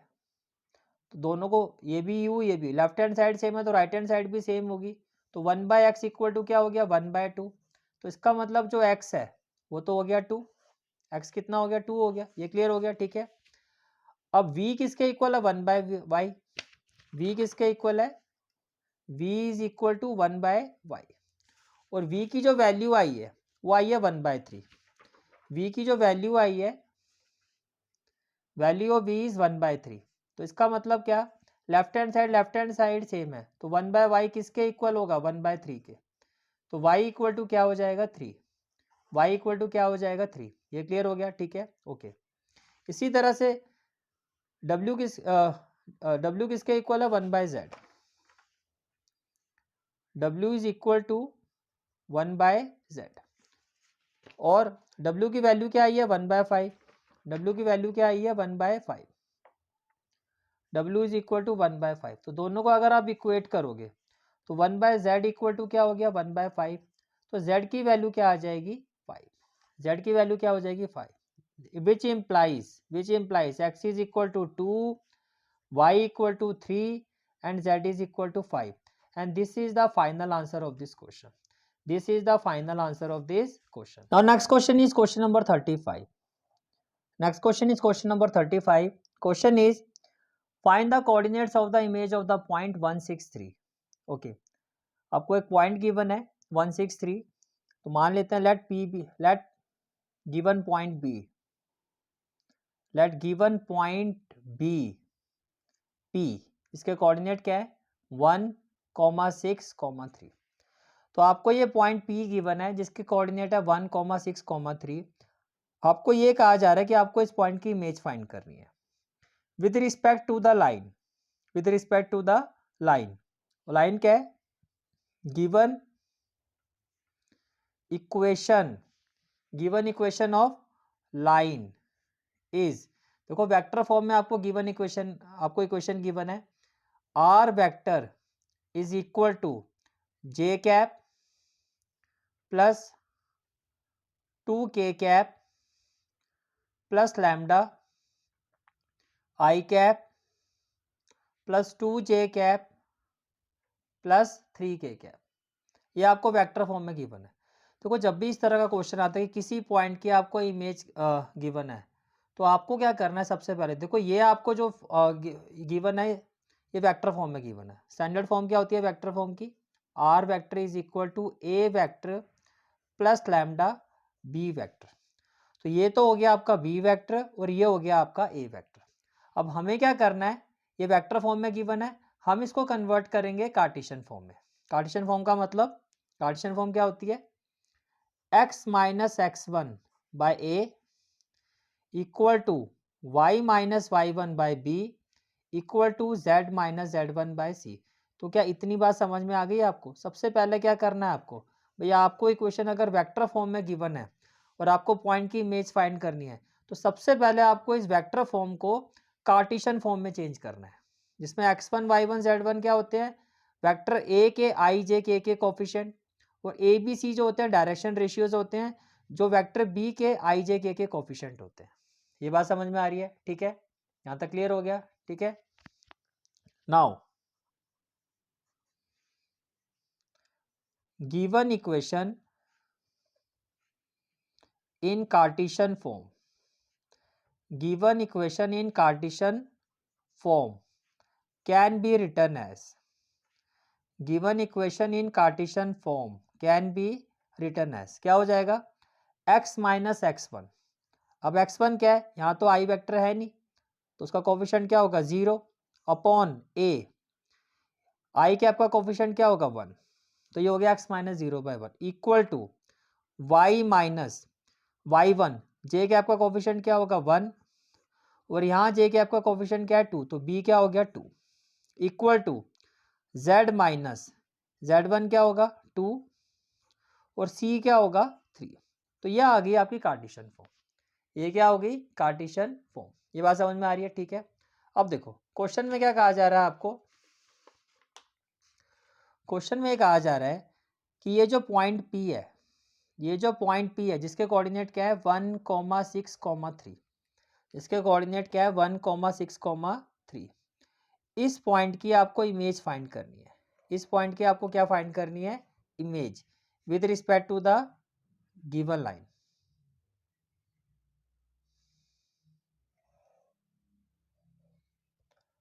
इस पॉइंट की आपको इमेज फाइंड करनी है, इस पॉइंट की क्या फाइंड करनी है आपको, इमेज फाइंड करनी है। ठीक है, तो मान लेते हैं इस पॉइंट की जो इमेज है वो हो गया पॉइंट ए, जिसके कोऑर्डिनेट क्या है अल्फा बीटा गामा। हमने क्या मान लिया, ये जो पॉइंट पी है इसकी जो इमेज है वो क्या हो गया पॉइंट ए, जिसके कोऑर्डिनेट क्या है अल्फा बीटा गामा, जिसके कोऑर्डिनेट क्या है अल्फा बीटा गामा। क्लियर हो गया? ठीक है, जिसके कोऑर्डिनेट क्या है अल्फा बीटा गामा। और ये जो लाइन है, ये जो लाइन है इसकी इक्वेशन आपने अभी फाइंड कर ही ली है। ये जो लाइन है इसकी इक्वेशन आपने अभी फाइंड की है, क्या आई है x minus 0/1 that is x/1 equal to y minus 1/2 equal to y minus 1/2 equal to z minus 2/3 equal to क्या हो गया z माइनस 2/3 इक्वल टू क्या हो गया z माइनस 2/3, राइट। ठीक है, अब मान लेते हैं ये जो लाइन है, ये जो लाइन है इस पर एक पॉइंट लाई कर रहा है, say the point is m। ठीक है, पॉइंट इज m। क्लियर हो गया? मैंने क्या कहा,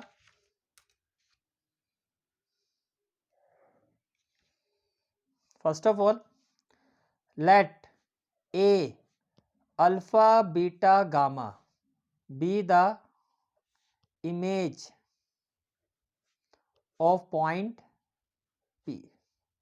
पहली बात ये, ठीक है, हमने क्या कहा कि A alpha beta gamma be the image of point P, right. Then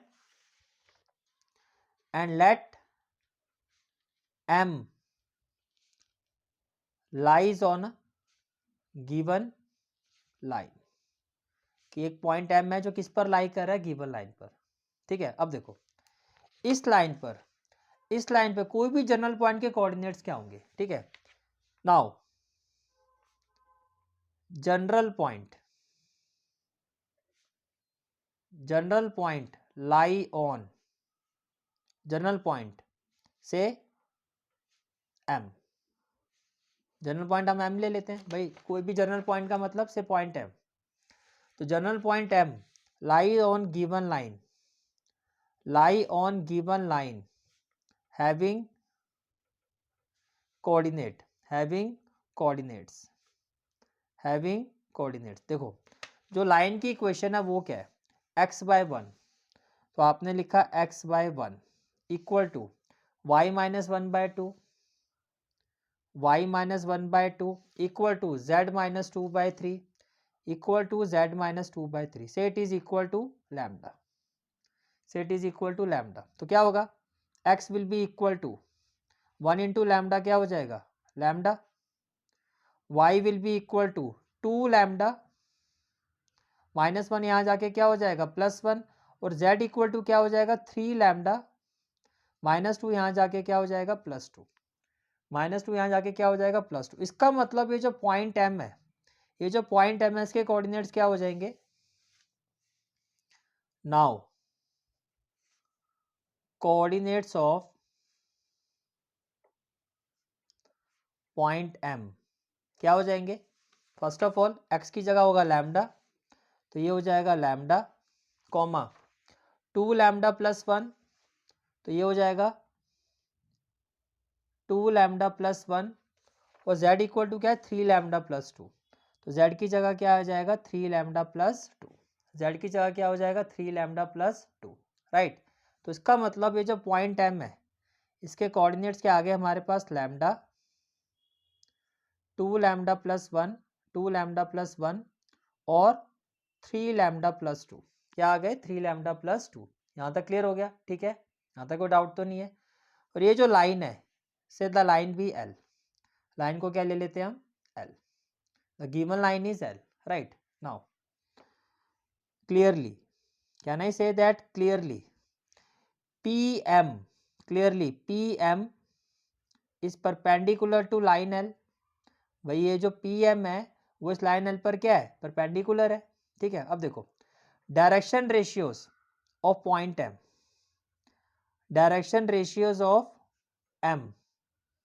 भाई M इस लाइन पर लाई कर रहा है, तो जो इस लाइन के डायरेक्शन रेशियोज हैं वही M के होंगे, तो क्या हो जाएगा 1, 2, 3, तो M के डायरेक्शन रेशियोज क्या हो जाएंगे 1, 2, 3, राइट।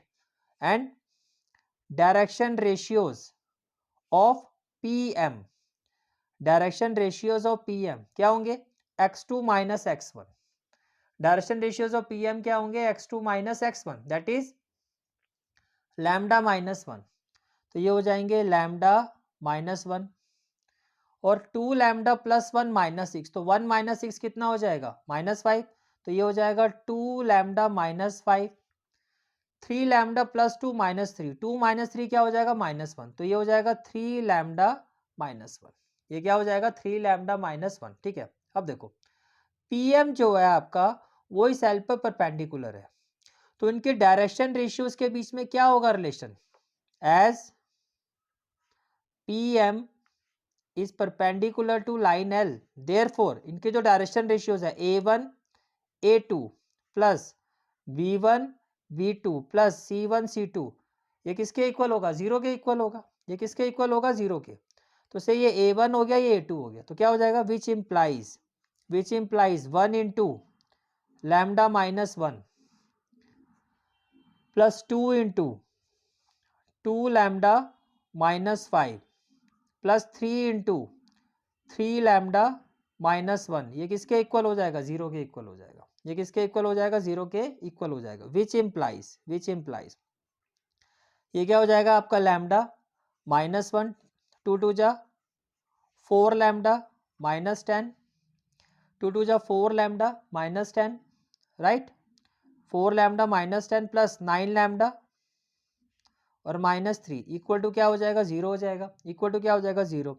9 + 4 13 + 1 ये हो गया 14 लैम्डा, ये क्या हो गया 14 लैम्डा। अब देखो -10 -3 -13 -1 -14 राइट हैंड साइड पे जाएगा तो क्या हो जाएगा 14।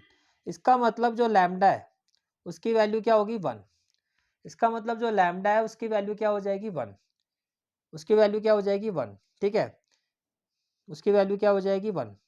नाउ तो m के कोऑर्डिनेट्स क्या हो जाएंगे, m के कोऑर्डिनेट्स क्या हो जाएंगे, लैम्डा की जगह 1 पुट कर दो तो 1, लैम्डा की जगह 1 तो 2 × 1 2 + 1 क्या हो जाएगा 3, और लैम्डा की जगह 1 पुट करो तो 3 + 2 क्या हो जाएगा 5।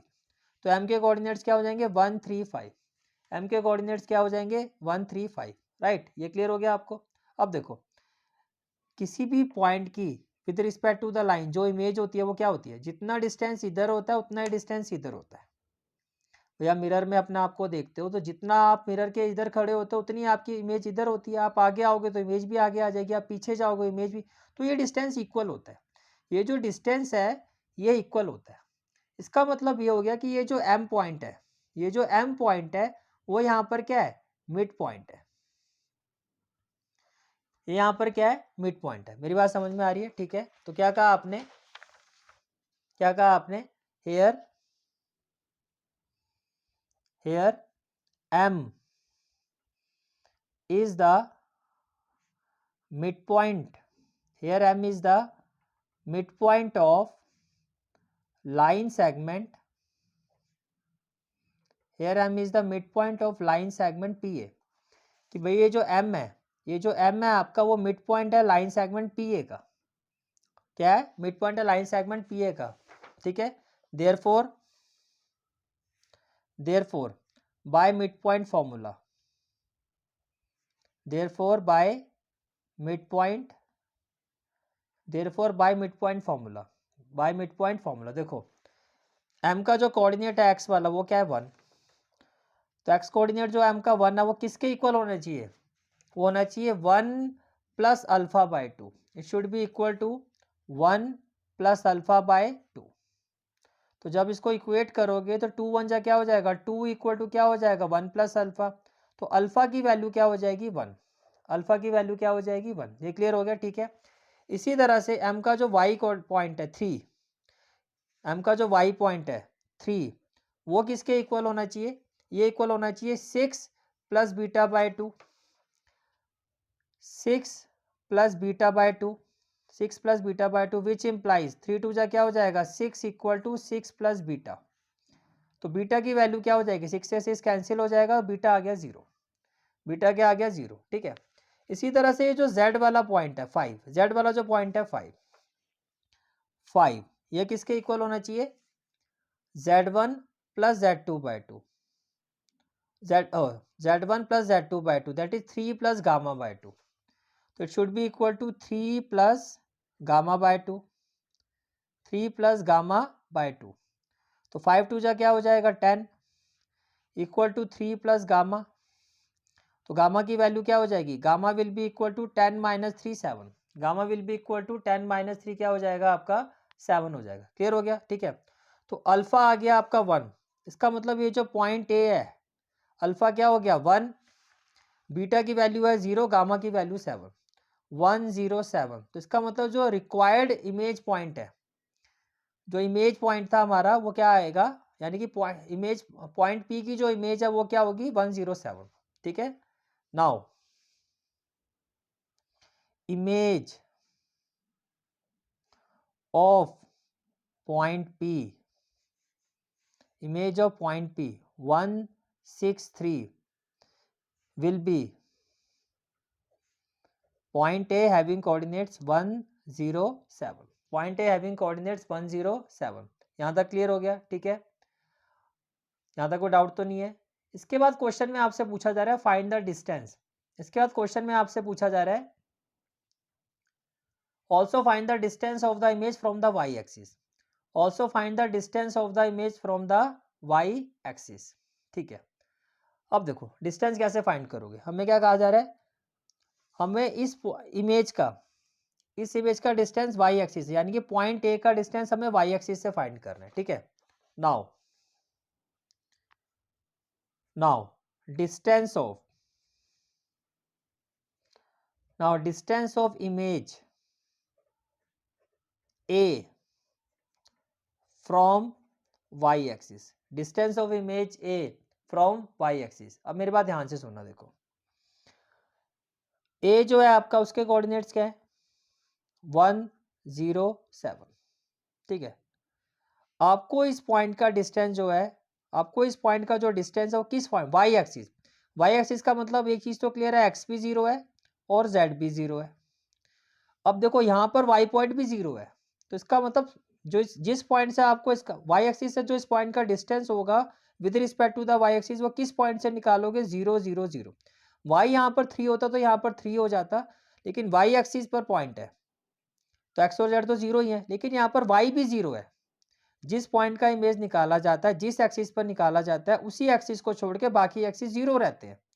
तो अगर वाई एक्सिस से निकाल रहे हो तो वाई वाला पॉइंट आपका जो होगा वो एज इट इज लिखोगे, वाई एक्सिस है तो एक्स और जेड 0 हो जाएगा। एक्स एक्सिस होता तो ये पॉइंट क्या हो जाता 1 0 0, जेड एक्सिस होता तो 0 0 7 हो जाता। समझ में आ रहा है? ठीक है, तो हमें इस पॉइंट का इस पॉइंट से डिस्टेंस फाइंड करना है। तो distance of image from y axis क्या होगा, दैट इज से इस पॉइंट को क्यू ले लेते हैं। तो पहले आप लिखो let point on y axis be, point on y axis be q having coordinate 0 0 0। now by distance formula, by distance formula,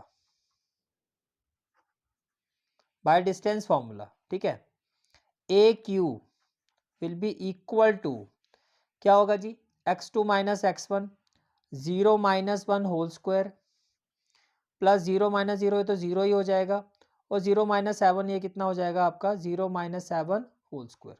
तो जब आप इसको सॉल्व करोगे 49 प्लस 1 ये हो गया √50, जिसको आप लिख सकते हो 5 5 जा 25 25 2 जा 50 25 2 जा 50, तो it will be equal to 5√2 units, it will be equal to 5√2 units, and this is the final answer of this question. This is the final answer of this question. Is it clear? ठीक है, next question is question number 35 का, ये optional question है आपका। Question is an aeroplane is flying along the line, देखो से aeroplane जिस line पर फ्लाई कर रहा है उसको हम ले लेते हैं L1। क्या ले लेते हैं L1। एज पर क्वेश्चन जिस लाइन पर एरोप्लेन फ्लाई कर रहा है उसकी वेक्टर इक्वेशन क्या है, r vector is equal to lambda i cap minus j cap plus k cap, where lambda is a scalar and another aeroplane, एक एरोप्लेन फर्स्ट एरोप्लेन जिस लाइन पर फ्लाई कर रहा है ये उसकी वेक्टर इक्वेशन है, and another aeroplane is flying along the line, second aeroplane जिस लाइन पर फ्लाई कर रहा है उसको L2 मान लेते हैं, जिसकी वेक्टर इक्वेशन है r vector equal to i cap minus j cap plus mu minus two j cap minus two j cap plus k cap, minus two j cap this is j minus two j cap plus k cap, right, where mu is a scalar. अब आपको इस question का जो first part है वो क्या पूछा जा रहा है, at what point on the line should they reach, at what point on the line, यानी कि दोनों जो, जैसे ये एरोप्लेन लाइन 1 पर फ्लाई कर रहा है, ये लाइन 2 पे कर रहा है, जैसे मान लो ये एक लाइन 1 है आपकी, सो दिस इज द लाइन 1 और ये लाइन 2 है, ये क्या हो गया लाइन 2। अब आपको कहा जा रहा है जैसे ये फ्लाई कर रहा है, ये फ्लाई कर रहा है, ये फ्लाई, अब ये लाइन ऐसे भी हो सकती है, ये ऐसे भी हो सकती है, ठीक है, अब ये फ्लाई कर रहा है, ये फ्लाई कर रहा है, ये फ्लाई कर रहा है, ठीक है, तो किस पॉइंट पर, मान लेते हैं ये आ गया इस पॉइंट पर और ये आ गया इस पॉइंट पर, तो कहता है at what point at what point on the line should they reach so that the distance between them is shortest. तो मान लेते हैं ये L1 जो है जब पॉइंट P पर आ जाएगा और ये जब पॉइंट Q पर आ जाएगा तो इनके बीच का ये जो डिस्टेंस है, ये इनके बीच का डिस्टेंस है वो शॉर्टेस्ट हो जाएगा। ये इनके बीच का जो डिस्टेंस है वो क्या हो जाएगा, शॉर्टेस्ट। फिर कहा जा रहा है फाइंड द शॉर्टेस्ट पॉसिबल, फिर वो जो शॉर्टेस्ट डिस्टेंस है वो भी आपको फाइंड करना है, फिर वो जो शॉर्टेस्ट डिस्टेंस है वो भी आपको फाइंड करना है, राइट। अब देखो भैया, as we know the standard form of vector equation क्या होती है, r is equal to a vector plus lambda b vector, right, ठीक है। और कार्टेशियन फॉर्म क्या होती है, standard form of Cartesian form क्या होती है, x minus x1 by a, right, equal to y minus y1 by b equal to z minus z1 by c. ये आपकी होती है standard form of vector equation and this is the standard form of Cartesian equation, Cartesian form, this is the standard Cartesian form, ठीक है। अब देखो ये जो L1 वाली लाइन है, now above lines in Cartesian form, above line in Cartesian form can be written as, above line in Cartesian form can be written as, जैसे मैं L1 की बात कर रहा हूँ x माइनस x1, अब x1 तो होता है वेक्टर ए, यहाँ वेक्टर ए है ही नहीं, तो इसका मतलब इसका जो x1 होगा वो क्या होगा, 0 अपॉन ए, जो लैम्डा के साथ ये पैरेलल वेक्टर है इसके कोफिशिएंट, आई का कोफिशिएंट क्या, आई कैप का 1, तो ये हो जाएगा x minus 0 by 1 equal to y minus y1, y1 भी नहीं है क्योंकि ये वेक्टर नहीं है तो 0 अपॉन बी, बी क्या हो जाएगा -1, बी क्या हो जाएगा -1 equal to z minus z1, z1 भी नहीं है तो ये भी क्या हो गया 0, और k कैप का जो कोफिशिएंट है, k कैप का कोफिशिएंट है वो क्या हो गया 1, राइट। इसका मतलब जो L1 है वो क्या हो जाएगा x by 1 equal to y upon -1 equal to z upon 1 equal to z upon 1। ये बात क्लियर हो गई, ठीक है। इसी तरह से अगर मैं L2 को लिखता हूँ कार्टेशियन फॉर्म में, L2 को, तो क्या हो जाएगा x माइनस x1, तो यहाँ पे देखो ये आपका वेक्टर ए है, this is the vector A, this is the vector A, तो आई के आपका कोफिशिएंट क्या है 1, तो ये हो जाएगा x माइनस 1।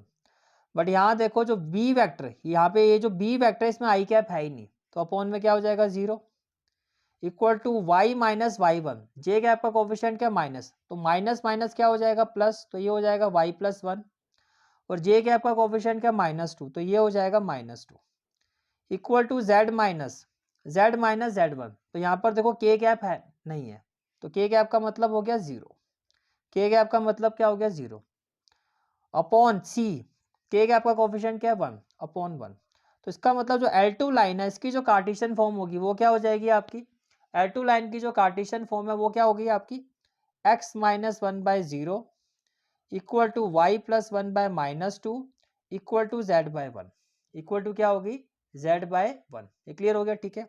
नाउ अब से इस लाइन पर हमने एक पॉइंट ले लिया, मान लिया कि वो जो पॉइंट है वो क्या हो गया P है, ठीक है। तो कैसे लिखोगे,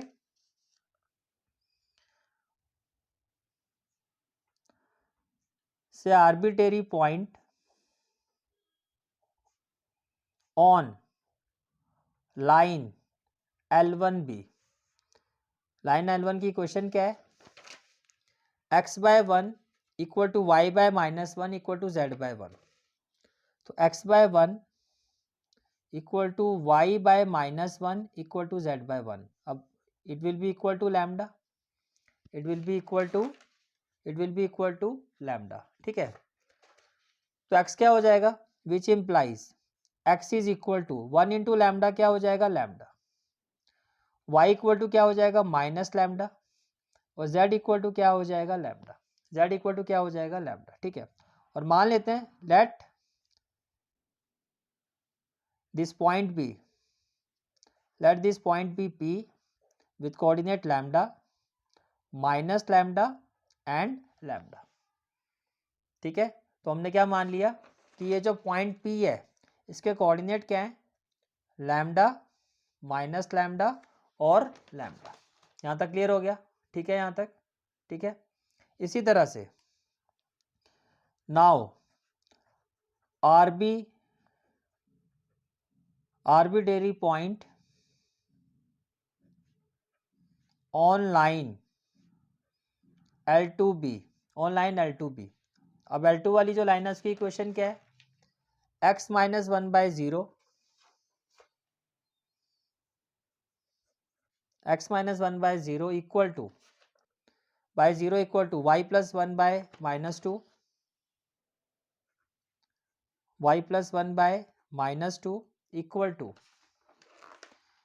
z/1 equal to z/1 equal to क्या हो गया z/1। अब ये किसके इक्वल हो जाएगा, it is equal to mu, it is equal to mu. तो इक्वल टू में क्या हो जाएगा आपका म्यू। ये क्लियर हो गया, ठीक है।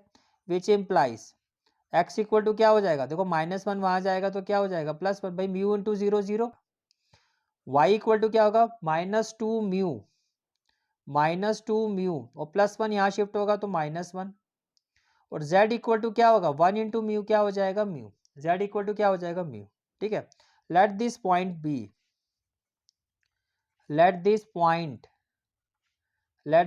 B Q। इसके कोऑर्डिनेट क्या है 1, -2 म्यू -1 और ये हो गया आपका म्यू। तो पॉइंट Q के जो कोऑर्डिनेट है, पॉइंट Q जिसको हमने पॉइंट Q लिया है, इसके कोऑर्डिनेट्स क्या आ गए 1 -2 म्यू -1 1 -2 म्यू -1 -2 म्यू -1 और म्यू, और ये क्या हो गया आपका म्यू। यहाँ तक क्लियर हो गया, ठीक है, ओके। अब आप ये देखो शॉर्टेस्ट डिस्टेंस का मतलब क्या है, शॉर्टर डिस्टेंस का मतलब क्या है कि ये जो लाइन है पी क्यू वो L1 के भी क्या होगी परपेंडिकुलर, और ये जो लाइन है पी क्यू वो L2 के भी क्या होगी परपेंडिकुलर। शॉर्टर डिस्टेंस का मतलब हो गया कि this line will be shorter distance क्या होता है परपेंडिकुलर डिस्टेंस, राइट।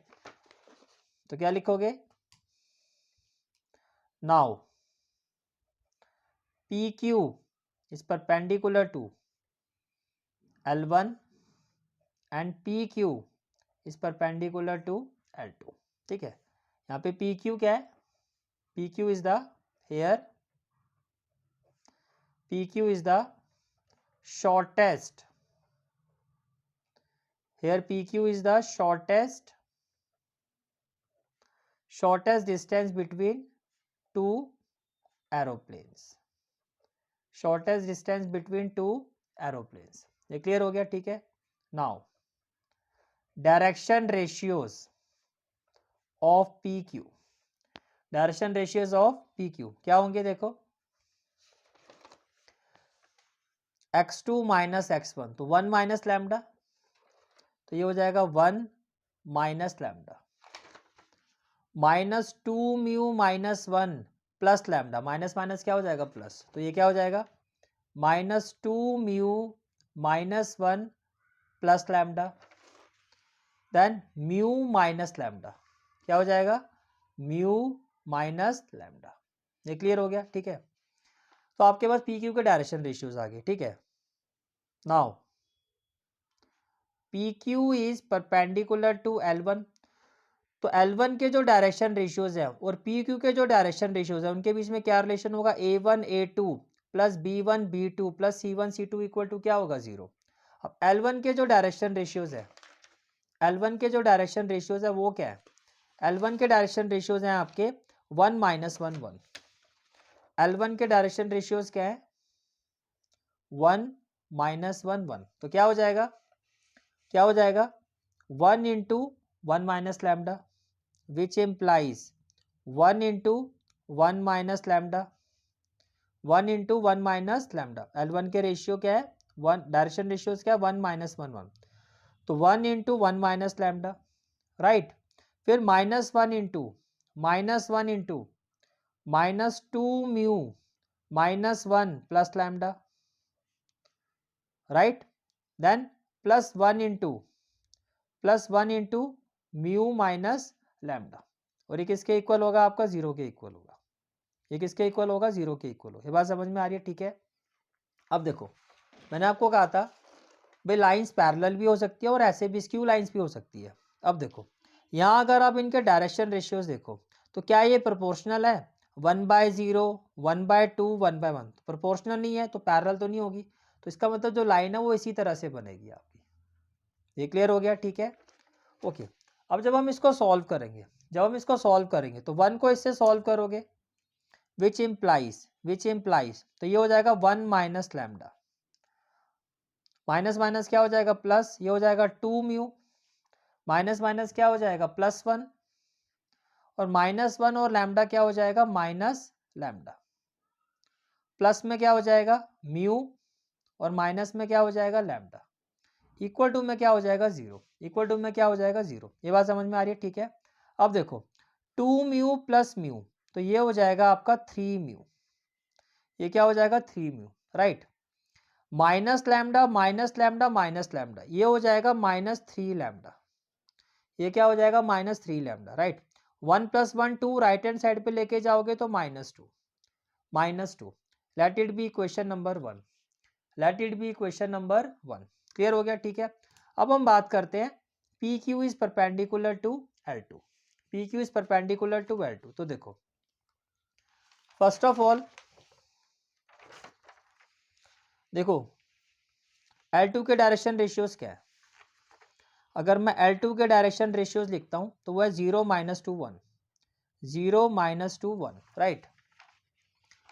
और पी क्यू के जो डायरेक्शन रेशियोज हैं पी क्यू के डायरेक्शन रेशियोज क्या है 1 minus lambda -2 mu -1 plus lambda और म्यू माइनस लैम्डा, राइट। ठीक है। अब देखो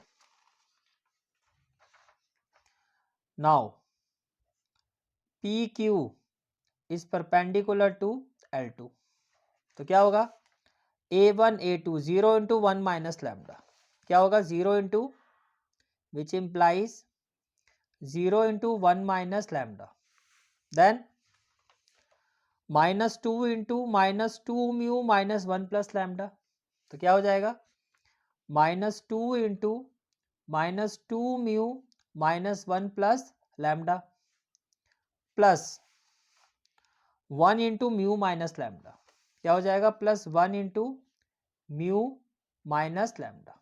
ये किसके इक्वल हो जाएगा आपका 0 के, किसके इक्वल हो जाएगा आपका 0 के इक्वल हो जाएगा विच इम्प्लाइज 0 से इसको मल्टीप्लाई करोगे क्या हो जाएगा 0 -2 - 2 म्यू क्या हो जाएगा 4 म्यू, क्या हो जाएगा 4 म्यू -2 -1 क्या हो जाएगा +2 -2 प्लस लैम्डा तो क्या हो जाएगा -2 लैम्डा 1 के साथ करोगे तो ये हो जाएगा mu minus lambda equal to क्या हो जाएगा 0 हो जाएगा, इक्वल टू क्या हो जाएगा 0 हो जाएगा। ये क्लियर हो गया? ठीक है। अब देखो 4 म्यू प्लस म्यू क्या हो जाएगा 5 म्यू -2 लैम्डा माइनस लैम्डा क्या हो जाएगा -3 लैम्डा +2 को राइट हैंड साइड में शिफ्ट कर दोगे तो क्या हो जाएगा -2 और ये हो गया आपका इक्वेशन 2, ये हो गया आपका इक्वेशन 2। ठीक है। अब देखो इक्वेशन 1 क्या थी? इक्वेशन 1 है हमारी 3, now solving 1 and 2, solving 1 and 2। तो फर्स्ट इक्वेशन है 3 mu -3 lambda equal to -2, 3 mu -3 lambda equal to -2, this is the first equation, this is the first equation. और सेकंड इक्वेशन क्या है 5 mu -3 lambda, 5 mu -3 lambda equal to -2, equal to -2। ये भी clear हो गया? This is the equation number 2, this is the equation number 2। तो देखो ये तो डायरेक्टली कैंसिल हो जाएगा, माइनस का प्लस, प्लस का माइनस और माइनस का प्लस कर दो, ये कैंसिल हो गया। -5 + 3 कितना हो जाएगा -2 म्यू और -2 + 2 कितना हो जाएगा 0। तो म्यू की वैल्यू क्या हो जाएगी आपकी 0 हो जाएगी, म्यू की वैल्यू क्या हो जाएगी आपकी 0। तो क्या करोगे put mu equal to 0 in equation 1, equation 1 में पुट कर दो तो ये क्या हो जाएगा आपका 0 -3 लैम्डा इक्वल टू क्या हो जाएगा -2। तो -3 लैम्डा अगर -2 के इक्वल है तो लैम्डा की वैल्यू क्या आ जाएगी 2/3, तो लैम्डा की वैल्यू क्या आ जाएगी 2/3। ये क्लियर हो गया, ठीक है, ओके। नाउ देखो जो पॉइंट P था, जो डायग्राम में हमारा पॉइंट P था, इसके कोऑर्डिनेट थे lambda minus lambda lambda. Point P के कोऑर्डिनेट क्या थे? Lambda minus lambda lambda, right. और लैम्डा की वैल्यू कितनी आई है? 2/3। तो इसका मतलब क्या हो गया? As lambda is equal to 2/3, therefore point P के कोऑर्डिनेट्स क्या हो जाएंगे? 2/3 माइनस 2/3 और 2/3। ये क्लियर हो गया, ठीक है। इसी तरह से पॉइंट Q के कोऑर्डिनेट्स क्या थे? 1 माइनस 2 म्यू माइनस 1 और म्यू। पॉइंट Q के कोऑर्डिनेट्स क्या थे? 1 माइनस 2 म्यू माइनस 1 और म्यू, ठीक है। As mu is equal to 0, mu की वैल्यू क्या आई है? 0। As mu is equal to 0, therefore point Q के कोऑर्डिनेट्स क्या हो जाएंगे? 1, ये हो जाएगा 0 माइनस 1, दैट इज -1, और ये हो जाएगा 0, ये हो जाएगा 0, ठीक है। Now required shortest distance, required shortest distance वो क्या होगा? PQ is equal to PQ, therefore by distance formula, by distance formula, ये जो आपका PQ है ये किसके इक्वल होगा? PQ x2 minus x1, 1 minus 2/3 whole square, 1 minus 2/3 whole square plus y2 minus y1, -1 minus minus क्या हो जाएगा? Plus 2/3 whole square plus z2 minus z1, 0 minus 2/3 whole square, 0 minus 2/3 whole square. देखो 3 minus 2 क्या होगा? 1/3, 1/3 का square करोगे तो क्या हो जाएगा? That is 1/9। -3 प्लस 2 -1, -1 का स्क्वायर क्या होगा? 1, 3 का स्क्वायर क्या होगा? 9, -2 का स्क्वायर करोगे क्या होगा? 4, 4/9, 4 प्लस 1 5, 5 प्लस 1 क्या हो जाएगा? 6। तो ये हो गया आपका, it is equal to √6/9, that is 3 2 जा 6, 3 3 जा 9, दैट इज जो शॉर्टेस्ट डिस्टेंस है PQ is equal to √2/3 units, is equal to √2/3 units, and this is the final answer of this question. और इसी के साथ हमारा section D complete. This is for today's class. I hope you like this class, and if you like this class then do like, share and subscribe my channel, and don't forget to press the bell icon. Bell icon press करने से क्या होगा? जो भी मैं lecture upload करूंगा you will get the notification of that lecture. Thanks for watching this video. जहाँ तक आपके मैथ्स कोर्स की बात है, कंप्लीट मैथमेटिक्स कोर्स की जो प्लेलिस्ट का लिंक है वो आपको डिस्क्रिप्शन सेक्शन में मिल जाएगा. So bye, take care and have a great day.